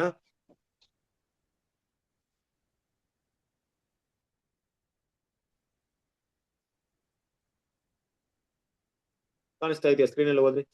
ಶರೀರ ಭಾವವನ್ನು ಅನುಸರಿಸುವುದು ಎಂದರೆ ಪಾಪವನ್ನು ಅನುಸರಿಸುವುದು. ನಾವು ದುಷ್ಟತನದ ಪರಮಾವಧಿಗೆ ಹೋಗಬಾರದಿದ್ದರೂ ದೈವಿಕ ಚಿತ್ತಕ್ಕೆ ವಿರುದ್ಧವೆಂದು ನಾವು ಗುರುತಿಸುವ ವಿಷಯಗಳನ್ನು ತಿಳಿದು ಸ್ವಇಚ್ಛೆಯಿಂದ ಉದ್ದೇಶಪೂರ್ವಕವಾಗಿ ಮಾಡುವುದು. ಶರೀರ ಭಾವವನ್ನು ಅನುಸರಿಸುವುದಂದ್ರೆ ಪಾಪವನ್ನು ಅನುಸರಿಸುವುದು. ಸಿಂಪಲ್. ಪಾಪ ಮಾಡಕ್ಕೆ ಪ್ರಾಕ್ಟೀಸ್ ಮಾಡೋದು. ಅನುಸರಿಸುವುದಂದ್ರೆ ಪ್ರಾಕ್ಟೀಸ್, ಪ್ರತಿದಿನ ಆ ಒಂದು ಕೆಟ್ಟ ಗುಣಗಳನ್ನ ಅಭ್ಯಾಸ ಮಾಡೋದು. ನೋಡ್ರಿ, ಯಾವಾಗ್ಲೂ ಕೂಡ ಈ ಪಾಪ ಅನ್ನೋದು ಯಾವ ಬೆಳವಣಿಗೆ ಯಾವ ಹಂತದಲ್ಲಿ ಇರುತ್ತೆ ಅಂದ್ರೆ, ಮೊದಲು ನನ್ನ ಆಲೋಚನೆಯಲ್ಲಿ ಬರುತ್ತೆ, ನಂತರ ಏನಾಗುತ್ತೆ ಅದು ನನ್ನ ಅಭ್ಯಾಸಗಳಲ್ಲಿ ಬರುತ್ತೆ, ನನ್ನ ಚಟಗಳಲ್ಲಿ ಅಭ್ಯಾಸಗಳು ಬರುತ್ತೆ. ಅದಾದ ನಂತರ ಏನಾಗುತ್ತೆ, ನನ್ನ ಗುಣಗಳಲ್ಲಿ ಕನ್ವರ್ಟ್ ಆಗ್ಬಿಡುತ್ತೆ. ಅದಕ್ಕೆ ಮೊದಲೇನಂತಾರೆ, ಬೀಜ, ಹೂವು, ಕಾಯಿ, ಹಣ್ಣು ಸ್ಟೇಜ್ ಇದೆಯಾ? ಬೀಜ ಅಂದ್ರೆ ಏನರ್ಥ? ಬೀಜ ಅಂದ್ರೆ ದೇವರ ವಾಕ್ಯ ನನ್ನಲ್ಲಿ ಬಿತ್ತಲ್ಪಟ್ಟಿದೆ. ಅದಕ್ಕೆ ಸ್ವಲ್ಪ ನಾನು ನೀರಾಗ್ತಾ ಅದನ್ನ ಬೆಳೆಸ್ಬೇಕಂತ ಆಸೆ ಪಡೋದ್ರಿಂದ ಏನಾಗುತ್ತೆ, ಬೆಳೆದ ಗಿಡವಾಗಿ ಅದು ಹೂವನ್ನ ಬಿಡುತ್ತೆ ಅಲ್ವಾ? ಅದು ನನ್ನ ಹ್ಯಾಬಿಟ್ ಆಗ್ಬಿಟ್ಟಿದೆ. ಹ್ಯಾಬಿಟ್ ನ ಏನ್ ಮಾಡ್ತಾ ಇದೀವಿ? ಅಭ್ಯಾಸ ಮಾಡ್ತಾ ಮಾಡ್ತಾ ಮಾಡ್ತಾ ಅದೊಂದು ಕಾಯಿ ಆಯ್ತು, ಗುಣವಾಯ್ತು. ಗುಣಗಳನ್ನ ಬೆಳೆಸ್ತಾ ಬೆಳೆಸ್ತಾ ಬೆಳೆಸ್ತಾ ಕಾಯಿಂದ ಹಣ್ಣಾಯ್ತು. ಆ ಗುಣ ಪರಿಪೂರ್ಣತೆಗೆ ಬಂತು, ಫಲ ಕೊಟ್ಬಿಡ್ತು. ಏನ್ ಬೀಜ ಬಿತ್ತಿದಿನೋ ಆ ಬೀಜ. ನಾನು ಏನ್ ಬೀಜ ಬಿತ್ತಿದ್ದೀನಿ ಅಂತ ನಮ್ಗೆ ಗೊತ್ತು. ಯಾವ ಗುಣಕ್ಕೆ ಆ ಬೀಜವನ್ನು ಬಿತ್ತಿದ್ವೋ ಅದನ್ನ ನಾವು ಬೆಳೆಸ್ಕೊಂಡ್ ಬಂದ್ರೆ ಫಲವಾಗುತ್ತೆ. ಈ ಫಲದ ಬೆಳಗು ನಡಿಬೇಕಾದ್ರೆ ಆ ಒಂದು ಗಿಡಕ್ಕೆ ಸೂರ್ಯನ ಬೆಳಕು ಬೇಕು, ಪವಿತ್ರಾತ್ಮ, ನೀರು ಬೇಕು, ದೇವರ ವಾಕ್ಯ, ಗೊಬ್ಬರಗಳು ಬೇಕು, ದೇವರ ಕೃಪೆ, ಮಣ್ಣು ಬೇಕು, ನಮ್ಮ ಒಳ್ಳೆ ಹೃದಯ. ಇದೆಲ್ಲ ಇದ್ರೆ ತಾನೇ ಬೆರೆಯೋದು. ಇದೆಲ್ಲವನ್ನ ದೇವ್ರೇನ್ ಮಾಡ್ತಾರೆ? ಸಕಾಲದಲ್ಲಿ ನಮ್ಗೆ ಪೂರೈಕೆ ಆಗುವಂತ ರೀತಿಯಲ್ಲಿ ದೇವ್ರು ನೋಡ್ಕೊಳ್ತಾರೆ. ಸೂರ್ಯನ ಯಾವಾಗ್ಲೂ ಸ್ಟಾಪ್ ಮಾಡಲ್ಲ. ನೀರನ್ನ ನಮ್ನ ಬರ್ದಾಗ ನೋಡ್ಕೊಳ್ದೆ ಇರುವಂತ ಬರ್ಬಾರ್ದು, ಗಿಡಕ್ಕೆ ನೀರು ಹೋಗ್ಬಾರ್ದು ದೇವ್ರು ಯಾವಾಗ್ಲೂ ಯೋಚನೆ ಮಾಡ್ತಾರೆ. ನೀರು ಹೋಗ್ಬೇಕಂತ ಯೋಚನೆ ಮಾಡ್ತಾರೆ. ಅದಕ್ಕೆ ಆಮ್ಲಜನಕ ಕೊಡ್ಬೇಕಂತ ದೇವ್ರ ಏನ್ ಮಾಡ್ತಾರೆ? ಯೋಚನೆ ಮಾಡ್ತಾರೆ ಅಲ್ವಾ? ಅದೇ ರೀತಿ ಏನ್ ಮಾಡ್ತಾರೆ ದೇವ್ರು? ಪ್ರತಿಯೊಂದು ಕೂಡ ಗಿಡಕ್ಕೆ ಏನೆಲ್ಲ ಪೂರೈಕೆ ಆಗ್ಬೇಕು ಎಲ್ಲ ನೋಡ್ಕೊಳ್ತಾರೆ. ಆದ್ರೆ ಹಣ್ಣು ಕೊಡುವಂತ ಕೆಲಸ ಯಾರ್ದು? ಗಿಡದ್ದು, ನಮ್ದು ಅಲ್ವಾ? ದೇವ್ರ ಮಕ್ಳು ಇದು ತುಂಬಾ ಕೇರ್ಫುಲ್ ಆಗಿರ್ಬೇಕು. ನಾವೇನ್ ಮಾಡ್ಬೇಕಂದ್ರೆ ಇದನ್ನ ನೋಡ್ಬೇಕು. ಹೀಗೆ ದೇವ್ರ ಮಕ್ಕಳು ಯಾವ ಬೀಜವನ್ನ ಬಿತ್ತಿರ್ತಾರೋ ಆ ರೀತಿ ಪಾಪವನ್ನ, ಶರೀರ ಭಾವನ ಅನುಸರಿಸಬಾರದು, ಪಾಪವನ್ನು ಅನುಸರಿಸಬಾರದು, ದುಷ್ಟತನದ ಪರಮಾವಧಿಗೆ ಹೋಗಬಾರದಿದ್ದರು. ಅಂದ್ರೆ ಏನರ್ಥ ಅಂದ್ರೆ ಆ ಕೆಟ್ಟತನದ ತುಂಬಾ ತೀವ್ರತೆಗೆ ಹೋಗಿಲ್ಲಪ್ಪ, ನಾನು ಅಷ್ಟು ದೊಡ್ಡ ಕೆಟ್ಟ ಕೆಲಸ ಮಾಡಿಲ್ಲ, ನಾನು ದೇವ್ರ ವಿರುದ್ಧವಾಗಿ ಅಷ್ಟು ದೊಡ್ಡ ಅಸಹ್ಯ ಕೆಲಸ ನಾನು ಮಾಡಿಲ್ಲ ಅಂತಲ್ಲ. ಅದು ಬೀಜವಾಗಿರ್ಬೇಕಾದ್ರೆ ಗುರುತಿಸುವಂತ ಕೆಲಸ ಯಾರ್ದು? ನಂದು. ಗುರುತಿಸಿದ್ರೆ ಏನಾಗುತ್ತೆ?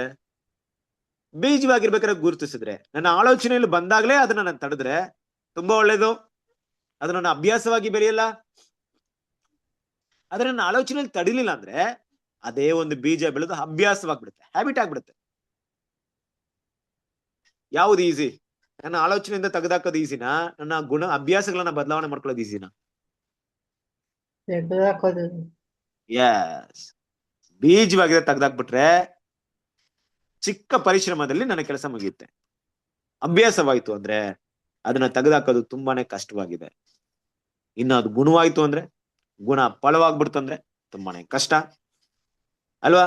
ಅದನ್ನ ಕ್ರಿಸ್ತನ ಪ್ರೀತಿಯ ಸರಸರೇ, ದೈವಿಕ ಚಿತ್ತಕ್ಕೆ ವಿರುದ್ಧವಾದಂತ ನಾವು ಗುರುತಿಸುವ ವಿಷಯಗಳನ್ನು ತಿಳಿದು ಸ್ವಇಚ್ಛೆಯಿಂದ ಉದ್ದೇಶಪೂರ್ವಕವಾಗಿ ಮಾಡುದು ಕೂಡ ಶರೀರ ಭಾವವನ್ನು ಅನುಸರಿಸುವಾಗಿದೆ. ತಪ್ಪು ಅಂತ ಗೊತ್ತಿದ್ರು ಕೂಡ ಅದನ್ನ ಮಾಡೋದು, ಪ್ರಾಕ್ಟೀಸ್ ಮಾಡೋದು ಅಲ್ವಾ? ಬೀಜ, ತಪ್ಪಾದ ಬೀಜ ಬಿತ್ತಲ್ಪಡಿದಂತ ಗೊತ್ತಿದ್ರು ಕೂಡ ತೆಗೆದಾಕದೆ ಬಿಡೋದು ದೇವ್ರ ದೃಷ್ಟಿಯಲ್ಲಿ ತಪ್ಪಾಗಿರುತ್ತೆ. ಅದನ್ನ ಆದಷ್ಟು, ಅದಕ್ಕೆ ಹೇಳ್ತಾ ಇದ್ದ ನಾನು ಇಲ್ಲಿ, ತಪ್ಪಾದ ಬೀಜವನ್ನ ಬೀಳ್ದೆ ನೋಡ್ಕೊಳ್ರಿ ಅಂತ ಹೇಳ್ತಾ ಇಲ್ಲ. ಬೀಜ ಬೀರುತ್ತೆ, ಆಗಲ್ಲ. ನಮ್ಮ ತಲೆ ಮೇಲೆ ಹಕ್ಕಿ ಹಾರೋದನ್ನ ಯಾರ ಕೈಲೂ ತಡೆಯಕ್ಕಾಗಲ್ಲ. ಆದ್ರೆ ಹಕ್ಕಿ ತಲೆ ಮೇಲೆ ಗೂಡು ಮಾಡೋದನ್ನ ತಡಿಬಹುದು. ತಪ್ಪಾದ ಆಲೋಚನೆ ಮನಸ್ಸಲ್ಲಿ ಬರ್ಲೇಬಾರ್ದು ಅಂತ ಯಾರು ನೋಡ್ಕೊಳಂಗಿಲ್ಲ, ಆಗೋದಿಲ್ಲ, ಬರುತ್ತೆ. ಆದ್ರೆ ಅದೇ ಆಲೋಚನೆಗಳನ್ನ ಅಭಿವೃದ್ಧಿ ಮಾಡೋದನ್ನ ತಡಿಬಹುದು.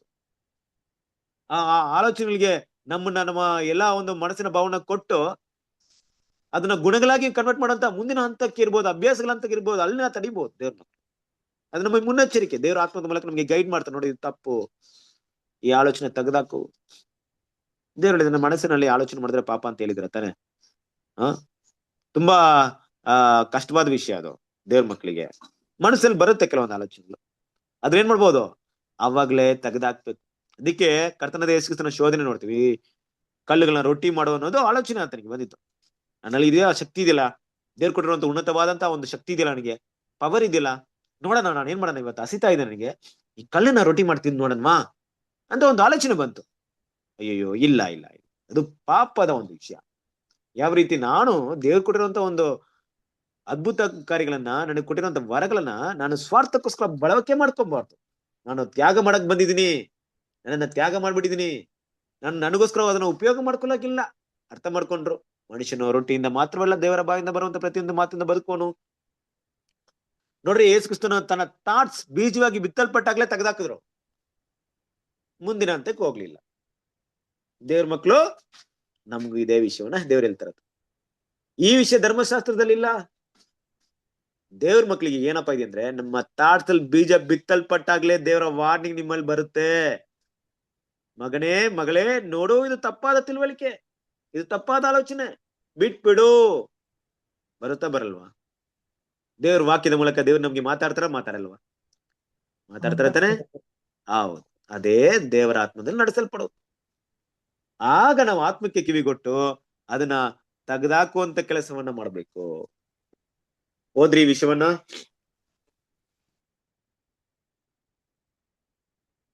ನೂತನ ಮನಸ್ಸುಳ್ಳವರು ಯಹೂದ್ಯರು ಧರ್ಮಶಾಸ್ತ್ರದ ಒಡಂಬಡಿಕೆಗೆ ಮಾತ್ರವಲ್ಲ, ಎಲ್ಲ ಐಹಿಕ ಆಸಕ್ತಿಗಳು, ಭರವಸೆಗಳು ಮತ್ತು ನಿರೀಕ್ಷೆಗಳಿಗೆ ಸತ್ತವರಾಗಿರಬೇಕು. ಹೌದು ಪರಿಪೂರ್ಣ ಓಕೆ ಓದಿ ಪರಿಪೂರ್ಣವಾಗಿರುವ ಸಂಪೂರ್ಣ ಅರ್ಥದಲ್ಲಿ ನೀತಿವಂತರಲ್ಲ, ಆದರೆ ತಮ್ಮ ಸಾಮರ್ಥ್ಯಕ್ಕೆ ತಕ್ಕಂತೆ ಸರಿಯಾಗಿ ಮಾಡುವ ಸಾಪೇಕ್ಷ ಅಥವಾ ಹೊಂದಿಕೊಳ್ಳುವ ಅರ್ಥದಲ್ಲಿ. ನೋಡಿದ್ರ ಇಲ್ಲೇನ್ ಮಾತಾಡ್ತಿದ್ವಿ ಅಂದ್ರೆ, ಧರ್ಮಶಾಸ್ತ್ರದಲ್ಲಿ ಇರ್ಬೋದು, ಯಾವ್ದೇ ರೀತಿಯಲ್ಲಿ ಇರ್ಬೋದು, ಎಲ್ ಬೇಕಾದ್ರೆ ಇರ್ಬೋದು, ದೇವ್ರ ಮಕ್ಕಳು ಯಹೂದ್ಯರು ಇರ್ಬೋದು, ಅನೇಕ ಜನಾಂಗದವ್ರು ಇರ್ಬೋದು. ನಾವು ಐಹಿಕ ಆಸಕ್ತಿಗಳು, ಭರವಸೆಗಳ ನಿರೀಕ್ಷೆಗಳು ಏನ್ ಮಾಡ್ಬೇಕು? ಅದಕ್ಕೆ ಸಾಯ್ಬೇಕು. ಅದನ್ನೇ ನಾವು ಯಾವುದರ ಪ್ರಕಾರ ನಡ್ಕೊಳ್ತಾ ಇದೀವಿ? ಶರೀರ ಭಾವದ ಪ್ರಕಾರ ನಡೆಸರಿಸದೆ ಆತ್ಮದ ಪ್ರಕಾರವಾಗಿ ನಡ್ಕೊಳ್ತಾ ಇದೀವಿ, ಪವಿತ್ರ ಆತ್ಮದ ಪ್ರಕಾರ ನಡ್ಕೊಳ್ತೀವಿ ಅನ್ನೋದಕ್ಕೆ ಒಂದು ಒಂದು ಗುರುತದೆ. ಅದನಿಗೆ ಸತ್ತವರಾಗಿರ್ಬೇಕಂದ್ರೆ ಏನರ್ಥ ಅಂದ್ರೆ, ಅದಕ್ಕೆ ನಾವು ಇಂಪಾರ್ಟೆನ್ಸ್ ಕೊಡ್ಬಾರ್ದು, ಅದಕ್ಕೆ ಪ್ರಾಮುಖ್ಯತೆ ಕೊಡ್ಬಾರ್ದು ಅಲ್ವಾ? ಅದಕ್ಕೆ ವಿರುದ್ಧವಾಗಿರ್ಬೇಕು, ಅದನ್ನ ಹಾಗೆ ಮಾಡ್ಬೇಕು ನಮ್ಮ ಮನಸ್ಸಿನಲ್ಲಿ. ಇನ್ನೊಂದು ರೀತಿಯಲ್ಲಿ ಆಯ್ತು, ಈ ಕೆಲಸವನ್ನ ಮಾಡ್ಬಿಟ್ರೆ ಇಮಿಡಿಯೇಟ್ ಆಗಿ ಮಾಡ್ಬೇಕಾಗುತ್ತ ಅಂದ್ರೆ ಇಲ್ಲ ಇಲ್ಲ ಇಲ್ಲ. ಈ ರೀತಿ ಆಸಕ್ತಿಗಳು ಮೈಂಡ್ ಅಲ್ಲಿ ಬಂದಾಗ, ಈ ರೀತಿ ಒಂದು ತಪ್ಪಾದ ವಿಷಯಗಳು ಬಂದಾಗ ಅದ್ರ ಜೊತೆಗೆ ಹೋರಾಡಿ ಸಂಪೂರ್ಣ ಜಯಿಸಿ, ಆಯ್ತು ಇವತ್ತು ನಾನು ಕೋಪ ಮಾಡಬಾರ್ದಂತ ಒಂದು ವಿಷಯ ಇದೆ, ಇವತ್ತಿನಿಂದ ತೆಗ್ದಾಕ್ಬಿಟ್ಟಿದ್ದೀನಿ ಮೈಂಡ್ ಇಂದ, ನಾಳೆಯಿಂದ ನನ್ ಕೋಪನೇ ಪಡಲ್ಲಪ್ಪ, ಬೇಕಾದ್ರೆ ದೇವರೇ ಟೆಸ್ಟ್ ಮಾಡ್ಬಿಟ್ರಿ ನನಗೆ, ನನ್ ಕೋಪನೇ ಬರಲ್ಲ ಅಂತದಲ್ಲ. ಆದ್ರೆ ಪ್ರತಿ ದಿನ ಅದ್ರ ಜೊತೆ ಹೋರಾಡ್ಬೇಕು. ಯಾಕೆ? ಕೋಪ ಅನ್ನೋ ಸ್ವಭಾವ ನನ್ನ ಮನಸ್ಸಿನಿಂದ ತಗೊಂಡ್ರು ಅದು ನನ್ನ ದೇಹದಲ್ಲಿದೆ, ನನಗೆ ಶರೀರ ಭಾವದ ಸ್ವಭಾವದಲ್ಲಿ ಬೆಳೆದು ಬಿಟ್ಟಿದೆ. ಅದನ್ನ ನಾನು ಏನ್ ಮಾಡಕ್ಕಾಗಲ್ಲ, ಸಂಪೂರ್ಣ ನಾಶ ಮಾಡಕ್ ಆಗ್ತಾ ಇಲ್ಲ. ಆದ್ರೆ ಅದ್ರ ಜೊತೆಗೆ ಹೋರಾಡೋದನ್ನ ಕಲಿಬೇಕು, ಪ್ರತಿ ಸರಿ ಹೋರಾಡ್ಬೇಕು ಅಲ್ವಾ? ದೇವ್ರೇನ್ ಮಾಡ್ತಿಲ್ಲ, ಸಂಪೂರ್ಣ ತೆಗೆದಾಕುವಂತ ಪರಿಪೂರ್ಣತೆ ನೋಡ್ತಾ ಇಲ್ಲ, ಬದಲಾಗಿ ಅದರ ಜೊತೆಗೆ ಹೋರಾಡುವಂತ ಸಾಮರ್ಥ್ಯ ಇದೆಯಾ? ಪ್ರತಿದಿನ ಅದಕ್ಕೆ ವಿರುದ್ಧವಾಗಿ ಹೋರಾಡ್ತಾ ಇದೀನ, ಜಯಿಸಕ್ಕೆ ನಾನು ಪ್ರಯತ್ನ ಪಡ್ತಾ ಇದ್ದೀನ, ಅದನ್ನ ನೋಡ್ತಾರೆ ದೇವ್ರು. ಆ ಕೆಲಸವನ್ನ ಮಾಡ್ಲೇಬೇಕು ದೇವ್ರ ಮಕ್ಕಳು. ಇದು ನಮ್ಮ ಮುಂದೆ ಇಟ್ಟಿರುವಂತ ಪವಿತ್ರಾತ್ಮಾನುಸಾರವಾಗಿ ನಡ್ಕೊಳ್ಳೋದು. ದೇವ್ರು ಈ ರೀತಿ ಮಾಡೋದನ್ನ ನೀತಿವಂತರಿಂದ ಪರಿಶುದ್ಧ ಆಗುವಂತ ಹಂತಕ್ಕೆ ದೇವ್ರು ನೋಡ್ತಾ ಇರ್ತಾರೆ. ನೋಡಿ ಎಂತ ಕೃಪೆ! ಇದೆಲ್ಲ ಧರ್ಮಶಾಸ್ತ್ರದಲ್ಲಿ ಇತ್ತಾ? ಧರ್ಮಶಾಸ್ತ್ರದಲ್ಲಿ ಈ ರೀತಿ ಎಲ್ಲ ಒಂದು ಅವಕಾಶ ಇತ್ತಾ? ಇಲ್ಲ. ಧರ್ಮಶಾಸ್ತ್ರದಲ್ಲಿ ಪಾಪ ಮಾಡ್ಬಾರ್ದು, ಮಾಡ್ಬಿಟ್ರೆ ಪಾಪಿ ಅಲ್ವಾ? ಅಷ್ಟೇ ಹೊರತು ಯಾವುದೇ ರೀತಿಯಲ್ಲಿ ಏನಾಗ್ತಿರ್ಲಿಲ್ಲ ಅವ್ರಿಗೆ. ಇಂಥ ಒಂದು ಭಾವನೆ, ದೇವರ ಆತ್ಮ, ದೇವರ ಸತ್ಯ, ದೇವರ ಕೃಪೆ ಏನೂ ಇರ್ಲಿಲ್ಲ ಕ್ರಿಸ್ತನ ಪ್ರೀತಿಯ ಸರಿ. ಯೋಚನೆ ಮಾಡ್ರಿ, ಇವತ್ತು ನಮಗೆ ದೇವರು ಯಾವ ರೀತಿಯಾದಂತ ಒಂದು ಅವಕಾಶನ ಕೊಟ್ಟಿದ್ರೆ, ದೇವರು ನಮ್ಮ ಮನಸ್ಸಿನ ಉದ್ದೇಶದ ಪ್ರಕಾರ ನಮ್ಮನ್ನು ಎಣಿಸುತ್ತಾನೆ. ಕ್ರಿಸ್ತನ ಮರಣವು ನಮಗೆ ವ್ಯತ್ಯಾಸವನ್ನು ಉಂಟು ಮಾಡುತ್ತದೆ. ನಮ್ಮ ಉದ್ದೇಶಗಳನ್ನ ದೇವ್ರು ನೋಡ್ತಾ ಇದ್ದಾರೆ, ನಮ್ಮ ಪ್ರಯತ್ನಗಳನ್ನ ನೋಡ್ತಾ ಇದ್ದಾರೆ. ಬದಲಾಗಿ ಮತ್ತೆ ದೇವರು ನಮ್ಮ ಅಪರಿಪೂರ್ಣವನ್ನ ಇಟ್ಟು ಯಾವಾಗ್ಲೂ ಜಡ್ಜ್ಮೆಂಟ್ ಮಾಡಲ್ಲ. ನಾವು ಕೋಪವನ್ನ ತೆಗ್ದಾಕ್ಬೇಕಪ್ಪ, ಹೆಂಗಾದ್ರೂ ತೆಗ್ದಾಕ್ಬೇಕು ಅಂತ ನಿಜವಾಗ್ಲೂ ಮನಸ್ಸಿಂದ ಆಸೆ ಪಡ್ತಾ ಇದೀನ, ಉದ್ದೇಶ ಅದನ್ನ ನೋಡ್ತಾ ಇದ್ದೆ. ಇಲ್ಲ ನಾನು ಕೋಪ ತುಂಬಾ ಇಷ್ಟಪಡ್ತೀನಿ, ನನ್ ಕೋಪ ತೆಗ್ದಾಕಲ್ಲ, ನಾನು ಹಿಂಗೆ ಇರ್ತೀನಿ, ಕೋಪ ನನ್ಗೆ ಒಳ್ಳೇದು ತಪ್ಪಂತ ಹೇಳಿದ್ರು ಅದನ್ನ ಬೆಳೆಸೋಕೆ ಪ್ರಯತ್ನ ಪಡ್ತೀನಿ. ಉದ್ದೇಶ ಏನಿದೆ, ನನ್ನ ಇಂಟೆನ್ಷನ್ ಏನಿದೆ, ದೇವರು ಅದನ್ನ ನೋಡ್ತಾ ಇದ್ದಾರೆ. ಮತ್ತೆ ಈ ಉದ್ದೇಶವನ್ನ ಮನಸ್ಸಲ್ಲಿ ಇಟ್ಕೊಂಡು ಅದಕ್ಕೆ ಎಷ್ಟರ ಮಟ್ಟಿಗೆ ಹೋರಾಡ್ತೀನಿ, ಪ್ರಯತ್ನಗಳ ಪಡ್ತಾ ಇದೀನಿ, ದೇವರು ಅದನ್ನ ನೋಡ್ತಾರೆ. ಆದ್ರೆ ಪರಿಪೂರ್ಣತೆನ ಒಂದ್ ವೇಳೆ ನಮ್ ಕೈಯಲ್ಲಿ ಮಾಡಕ್ ಆಗ್ತಿದ್ರೆ ದೇವ್ರ ಅದನ್ನ ಕಂಪ್ಲೀಟ್ ಆಗಿ ಶರೀರದಲ್ಲಿ ನೋಡಲ್ಲ. ಅಂದ್ರೆ ಏನ್ ಬ್ರದರ್, ನಾನು ಕೋಪ ಮಾಡೋದನ್ನ ಬಿಟ್ಬಿಡ್ಬೇಕಂತ ಪ್ರಯತ್ನ ಪಡ್ತಾ ಇದೀನಿ, ಕೋಪ ಪಡ್ತಾನೆ ಇದೀನಿ, ಹೋರಾಡ್ತಾ ಇದೀನಿ, ನನ್ನ ಉದ್ದೇಶದಲ್ಲಿ ಕೋಪ ಬಡಬಾರ್ದಂತ ಉದ್ದೇಶವೇ ಇದೆ. ಈಗ ದೇವ್ರ ಅದನ್ನ ನಾನು ಕೋಪವಂತನಲ್ಲ ಅಂತ ನೋಡ್ತಾರ, ಇಲ್ಲ ನಾನು ಕೋಪಿ ಅಂತಾನೆ ನೋಡ್ತಾರ, ಇಲ್ಲ ಪಾಪಿ ಅಂತ ನೋಡ್ತಾರೆ? ಹೆಂಗ್ ನೋಡ್ತಾರೆ? ಕ್ರಿಸ್ತನ ಪ್ರೀತಿಯ ಸಹೋದರರೇ, ಮರಣದವರೆಗೂ ದೇವ್ರು ನಮ್ಗೆ ಟೈಮ್ ಕೊಟ್ಟಿದ್ದಾರೆ. ಈ ಮರಣದವರೆಗೂ ನಾನು ಅದನ್ನ ಸಂಪೂರ್ಣವಾಗಿ ಹೋರಾಡಿ ಜಯಿಸ್ಬೇಕು ಅಂತ ದೇವ್ರು ಇಷ್ಟಪಡ್ತಾರೆ ಅಲ್ವಾ? ಆದ್ರೆ ನಾನು ಹೋರಾಡಿ ಜಯಿಸಿದ ಮೇಲೆ ಕೂಡ ನನ್ನ ಆಲೋಚನೆಗಳಲ್ಲಿ ದೇವರು ಎದುರು ನೋಡುವಂತ ಕೋಪವೇ ಇಲ್ಲದಿರುವಂತ ನೀತಿಯ ಕೋಪವನ್ನು ಒಳಗೊಂಡಿರುವಂತ ಗುಣಗಳನ್ನ ಬೆಳೆಸ್ಕೊಂಡ ಮೇಲೆ ಕೂಡ ನಾನು ಪಾಪದ ಶರೀರದಲ್ಲೇ ಇರೋದ್ರಿಂದ ನಾನು ಅದನ್ನ ಸಂಪೂರ್ಣವಾಗಿ ತೋರ್ಸಕ್ಕಾಗಲ್ಲ ಅಂತ ದೇವ್ರಿಗೆ ಗೊತ್ತು. ಕರೆಕ್ಟ್ ಅಲ್ವಾ? ಇದೇ ವಿಚಾರಕ್ಕೆ ಬಂದಾಗ ಯೇಸು ಕ್ರಿಸ್ತನಲ್ಲಿ ಇದ್ದಂತ ಶರೀರ ಬೇರೆ, ನಮಗಿರುವಂತ ಶರೀರ ಬೇರೆ. ಈ ನಮ್ಮಲ್ಲಿ ಆದಾಮನ ಬಲಹೀನತೆ ಹಾಗೆ ಬಂದಿದೆ ಅಲ್ವಾ? ಕ್ರಿಸ್ತನಲ್ಲಿ ಆದಾಮನ ಬಲಹೀನತೆ ಇರ್ಲಿಲ್ಲ, ಆದ್ರೆ ಲೋಕದ ಪಾಪದ ಆಶೆಗಳು, ದುಷ್ಪ್ರೇರಣೆಗಳು ಎಲ್ಲವೂ ಆತನಿಗಿತ್ತು. ಶೋಧನೆಗಳಿತ್ತು. ಆದ್ರೆ ಬಿದ್ದು ಹೋದಂತ ಪರಿಸ್ಥಿತಿಯಲ್ಲಿ ಯೇಸು ಕ್ರಿಸ್ತನು ಯಾವಾಗಲೂ ಕಾಣಿಸ್ಕೊಳ್ಪಡ್ಲಿಲ್ಲ. ಆದ್ರಿಂದ ನಮ್ಗೆ ವಿಶೇಷ ಕೃಪೆ ಇದೆ ಕ್ರಿಸ್ತನ ಪ್ರೀತಿಯ ಸಹೋದರರೇ. ದೇವ್ರು ನಮ್ನ ಅರ್ಥ ಮಾಡ್ಕೊಳ್ತಾ ಇದ್ದಾರೆ. ದೇವ್ರು ನಮ್ಗೆ ಕೃಪೆ ಕೊಡ್ತಾ ಇದ್ದಾರೆ. ಅರ್ಥ ಆಗ್ತಿದೆಯಾ? ಓದ್ರಿ 8ನೇ ಅಧ್ಯಾಯ 5ನೇ ವಾಕ್ಯ ಓದ್ರಿ.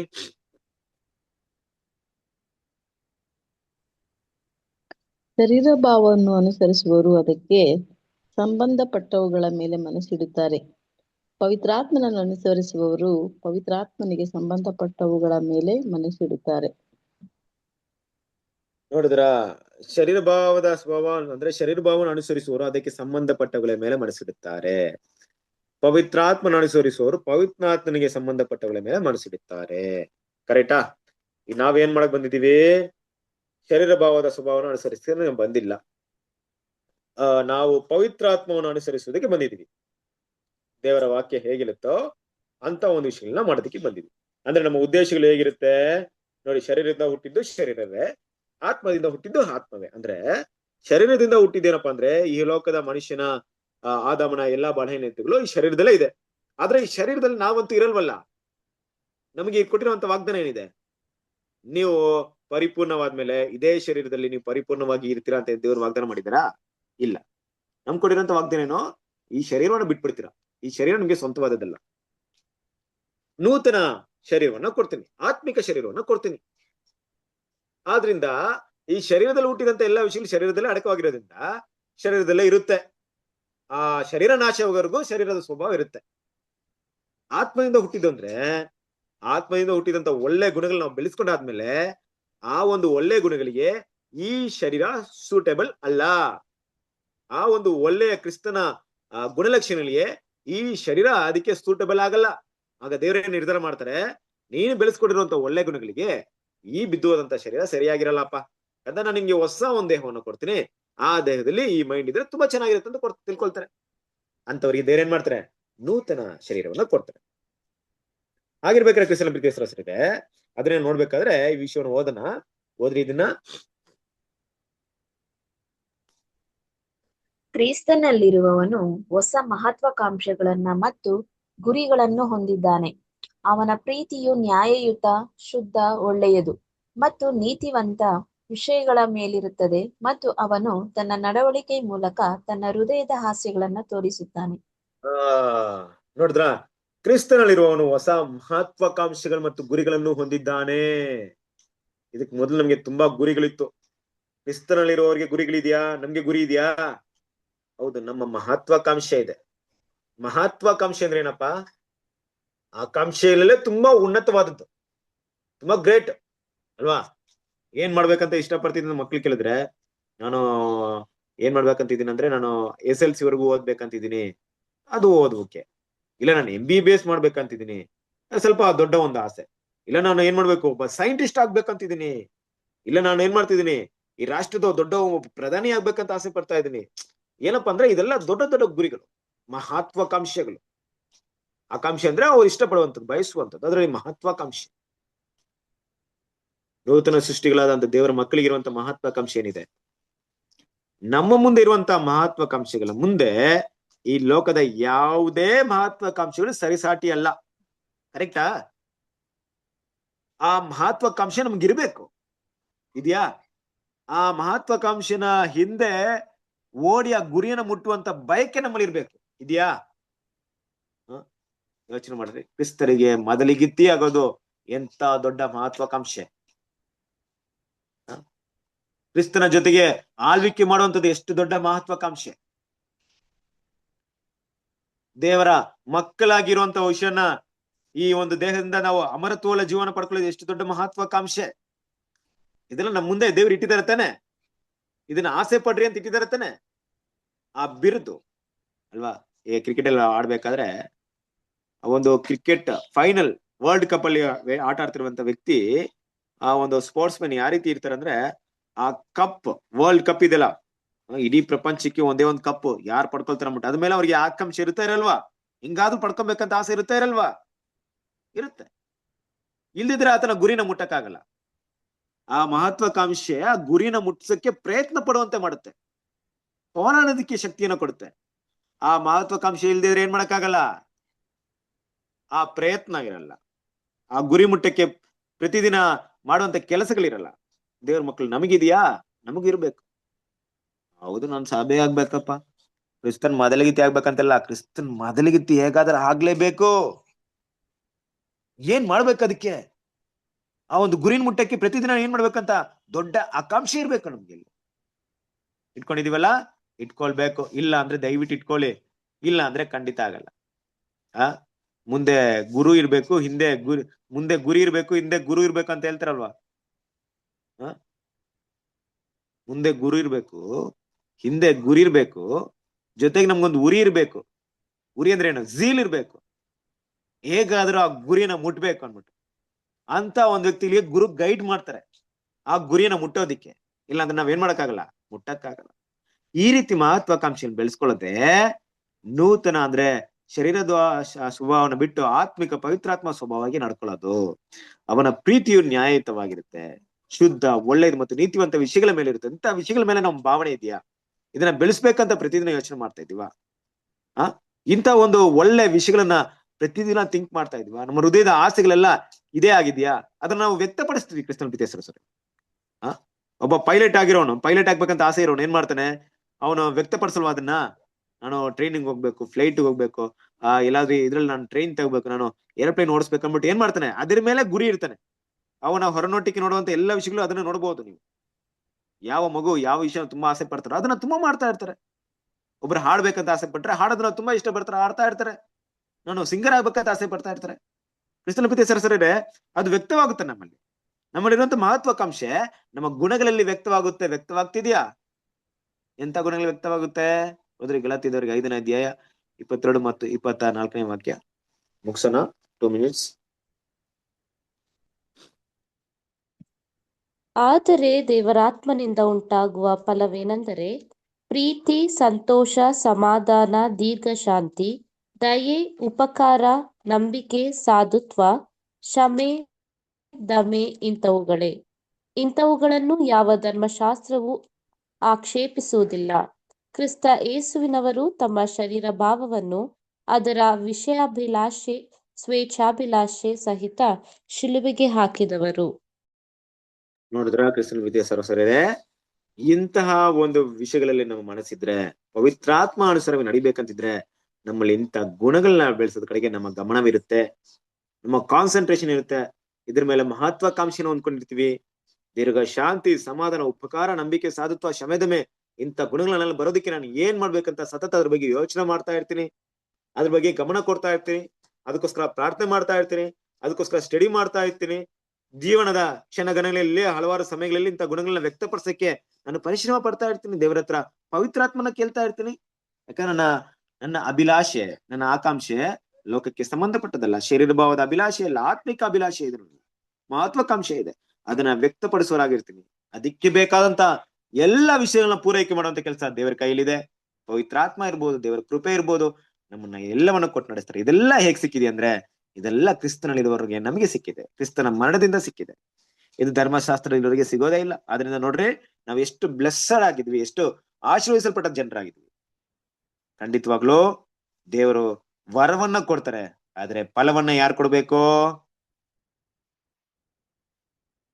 ಫಲವನ್ನ ಯಾರು ಕೊಡ್ಬೇಕು? ನಾವು ಕೊಡ್ಬೇಕು. ದೇವ್ರ ಫಲವನ್ನ ಕೊಡಲ್ಲ. ತುಂಬಾ ಸಮಯದಲ್ಲಿ ದೇವರೇನ ಜನ ಏನ್ ತಿಳ್ಕೊಂಡ್ಬಿಟ್ಟಿದ್ರೆ, ಹೌದು ದೇವ್ರು ನನ್ನಲ್ಲಿ ನಂಬಿಕೆ ಉಂಟು ಮಾಡ್ಬಿಡ್ತಾರೆ, ದೇವ್ರು ನಮ್ಮಲ್ಲಿ ದೀರ್ಘ ಶಾಂತಿನ ಉಂಟು ಮಾಡ್ತಾರೆ. ಉಂಟು ಮಾಡುವಂತ ದಾರಿಯಲ್ಲಿ ಯಾವ ದಾರಿಯಲ್ಲಿ ನಡೆದ್ರೆ ಆ ಗುಣಗಳನ್ನ ಬೆಳೆಸ್ಕೊಳ್ತೀರಾ ಅಂತ ದೇವ್ರು ನಡ್ಸ್ಕೊಂಡು ಹೋಗ್ತಾರೆ. ಆದ್ರೆ ಬೆಳೆಸ್ಕೊಳ್ಳುವಂತ ಕೆಲಸ ನಮ್ಮಲ್ಲಿ ಇರುತ್ತೆ.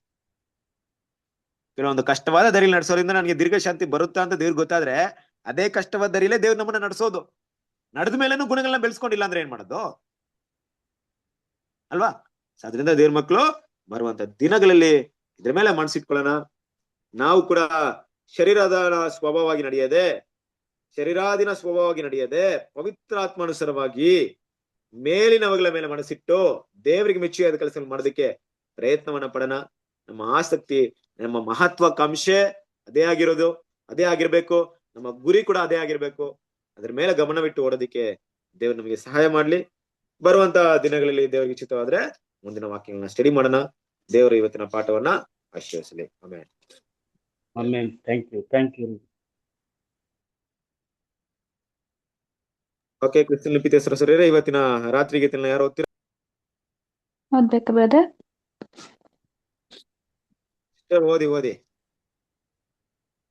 ರಾತ್ರಿಯ ಗೀತೆಗಳು ಏಪ್ರಿಲ್ 6. ಆದರೆ ಕರ್ತನನ್ನು ನಿರೀಕ್ಷಿಸುವವರು ಹೊಸ ಬಲವನ್ನು ಹೊಂದುವರು. ಅವರು ಹದ್ದುಗಳಂತೆ ರೆಕ್ಕೆಗಳಿಂದ ಬೆಟ್ಟವನ್ನು ಏರುವರು. ಓಡಿ ದಣಿಯರು, ನಡೆದು ಬಳಲರು. ಯೆಶಾಯ 40:31. ಕ್ರಿಸ್ತನ ಶರೀರದ ಪ್ರತಿಯೊಬ್ಬ ಸದಸ್ಯನು, ದೇವರ ನಿಜವಾದ ಇಸ್ರಾಯೇಲ್ಯನು, ನಮ್ಮ ಅರಣ್ಯ ಪ್ರಯಾಣದ ಪ್ರತಿಯೊಂದು ಅನುಭವಗಳಲ್ಲಿಯೂ ಕರ್ತನ ಮಾರ್ಗದರ್ಶನವನ್ನು ನಿರಂತರವಾಗಿ ಹೊಂದಲು ಸವಲತ್ತನ್ನು ಪಡೆದಿರುತ್ತಾನೆ. ನಮ್ಮ ಅನುದಿನದ ಜೀವನಾಂಶಕ್ಕಾಗಿ ಪರಲೋಕದ ಮನ್ನವನ್ನು ಒದಗಿಸಲಾಗಿದೆ. ನಮ್ಮ ಅನುದಿನದ ಉಲ್ಲಾಸಕ್ಕಾಗಿ ಜೀವದ ನೀರು ನಮಗೆ ಹರಿಯುತ್ತದೆ. ಅದು ಯುಗಗಳ ಬಂಡೆಯ ಹೊಡೆತದಿಂದ ಉಂಟಾಗಿದೆ. ನಾವು ಅಪಾಯದಲ್ಲಿದ್ದಾಗ ನಮ್ಮ ತಂದೆಯ ಶಿಕ್ಷಿಸುವ ಕೋಲು ನಮ್ಮನ್ನು ತಡೆಯುತ್ತದೆ, ಅಥವಾ ನಾವು ನಿಷೇಧಿತ ಮಾರ್ಗದಲ್ಲಿ ಅಲೆಯುವಾಗ ಅದು ನಮ್ಮನ್ನು ತಡೆಯುತ್ತದೆ. ಎಷ್ಟು ಪ್ರೀತಿಯಿಂದ ಆತನು ನಮ್ಮನ್ನು ಸರಿಯಾದ ಮಾರ್ಗದಲ್ಲಿ ನಡೆಸುತ್ತಾನೆ, ಹಾಗೂ ನಾವು ಎಡುವುದರಿಂದ ಕಾಪಾಡುತ್ತಾನೆ ಮತ್ತು ಬಲಹೀನತೆಗಳನ್ನು ಗುಣಪಡಿಸುತ್ತಾನೆ. ಖಂಡಿತವಾಗಿಯೂ ನಮ್ಮ ಪರಲೋಕದ ಮಾರ್ಗದರ್ಶಿಯಲ್ಲಿ ವಿಶ್ವಾಸವಿರಬೇಕು. ಆದ್ದರಿಂದ ನಾವು ಆತನಲ್ಲಿ ವಿಶ್ರಾಂತಿಗೊಂಡು ಪರಿಪೂರ್ಣ ಸಮಾಧಾನವನ್ನು ಕಾದುಕೊಳ್ಳಬಹುದು. Thank you brother.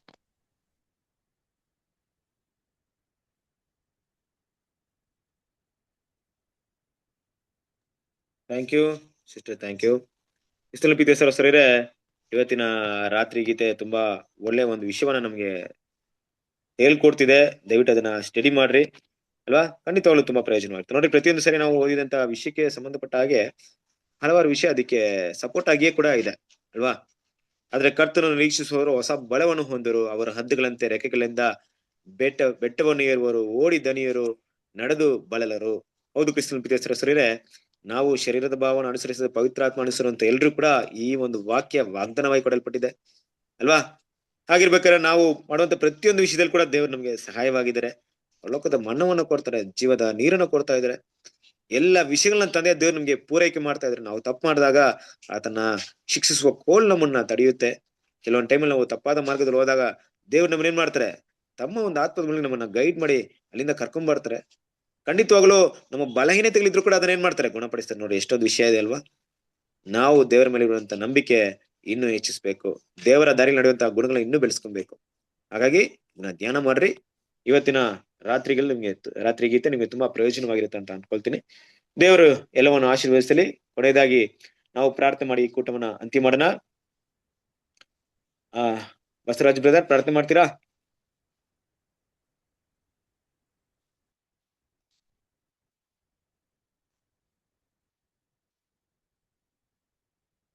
Basavaraj brother, ಪ್ರಾರ್ಥನೆ ಮಾಡ್ತೀರಾ?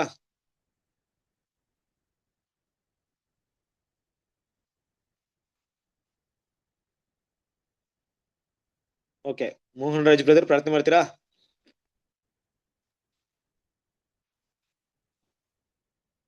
ವಾಯ್ಸ್ ಕೇಳಿಸ್ತಾ ಇದೆಯಾ? ಕೇಳ್ತಾ ಇದ್ದಾರೆ. ಒಂದ್ ನಿಮಿಷ. ಮೋಹನ್ ರಾಜ್ ಬ್ರದರ್ ಪ್ರಾರ್ಥನೆ ಮಾಡ್ತೀರಾ? ಶ್ರೀಕಾಂತ್ ಬ್ರದರ್ ಪ್ರಾರ್ಥನೆ ಮಾಡ್ತೀರಾ? ಆಯ್ತು, ಮಾಡಿ. ಪ್ರಾರ್ಥನೆ ಮಾಡಿಕೊಳ್ಳೋಣ. ನಮ್ಮನ್ನು ಬಹಳವಾಗಿ ಪ್ರೀತಿ ಮಾಡ್ಕೊಂಡು ಬಂದಿರತಕ್ಕಂಥ ನಮ್ಮ ಪರಲೋಕದ ಜೀವನ ನಮ್ಮ ತಂದೆಯ ದೇವರೇ, ಮತ್ತೊಂದು ಆರು ನಿನಗೆ ಸ್ತೋತ್ರ ಮಾಡ್ತೇವೆ. ಈ ಸಾಯಂಕಾಲ ವೇಳೆಯಲ್ಲಿ ತಂದೆಯ ದೇವರೇ, ನಿನ್ನ ವಾಕ್ಯವನ್ನು ಬ್ರದರ್ ಅವ್ರ ಮೂಲಕ ನಮಗೆ ಕೊಟ್ಟಿದ್ದೀವಿ, ನಿನಗೆ ಸ್ತೋತ್ರ ಮಾಡ್ತೇವೆ. ಅದನ್ನು ಕೇಳಿ ಕಲಿತು ತಂದೆಯಾದ ದೇವರೇ ಅದನ್ನು ನಮ್ಮ ಜೀವನದಲ್ಲಿ ಅಳವಡಿಸ್ಕೊಳ್ಳಿಕ್ಕೆ ನಮಗೆ ಸಹಾಯ ಮಾಡಿರಿ ಎಂದು ಬೇಡಿಕೊಳ್ತೇವೆ. ಮತ್ತು ಬ್ರದರ್ ಅವರನ್ನು ಆಶೀರ್ವಾದ ಮಾಡಿರಿ, ಇನ್ನು ಹೆಚ್ಚಾದ ರೀತಿಯಲ್ಲಿ ಅವರಿಗೆ ಜ್ಞಾನ ಕೊಟ್ಟು ನಿನ್ನ ವಾಕ್ಯವನ್ನು ಅವ್ರನ್ನ ಹೆಚ್ಚಾಗಿ ತಿಳಿಸ್ಲಿಕ್ಕೆ ಆವಂತೆ ನಿನ್ನ ಸಹಾಯ ಮಾಡಿರಿ ಎಂದು ಬೇಡ್ಕೊಳ್ತೇವೆ. ಸೇರಿ ಬಂದಿರತಕ್ಕಂಥ ಎಲ್ಲ ಸಹೋದರ ಮತ್ತು ಸಹೋದರಿಯರನ್ನು, ಅವರೆಲ್ಲರ ಕುಟುಂಬ ಮಕ್ಕಳನ್ನು ಸಹ ನಿನ್ನ ಕಾಪಾಡಿ ನಡೆಸ್ರಿ. ಈ ರಾತ್ರಿ ಸುಖಕರ ನಿದ್ರೆಯಲ್ಲಿ ನಮ್ಮ ನಡೆಸಿ ನಾಳಿನ ಒಂದು ಹೊಸ ದಿನವನ್ನು ತೋರ್ಪಡಿಸಬೇಕೆಂದು ಕ್ರಿಸ್ತೇಸುವಿನ ನಾಮದಲ್ಲಿ ಬೇಡಿ ಹೊಂದಿದ್ದೇವೆ, ನಮ್ಮ ಪರಲೋಕದ ಜೀವಳ ನಮ್ಮ ತಂದೆಯ ದೇವರೇ. ಆಮೇನ್. ನಮಸ್ತೆ.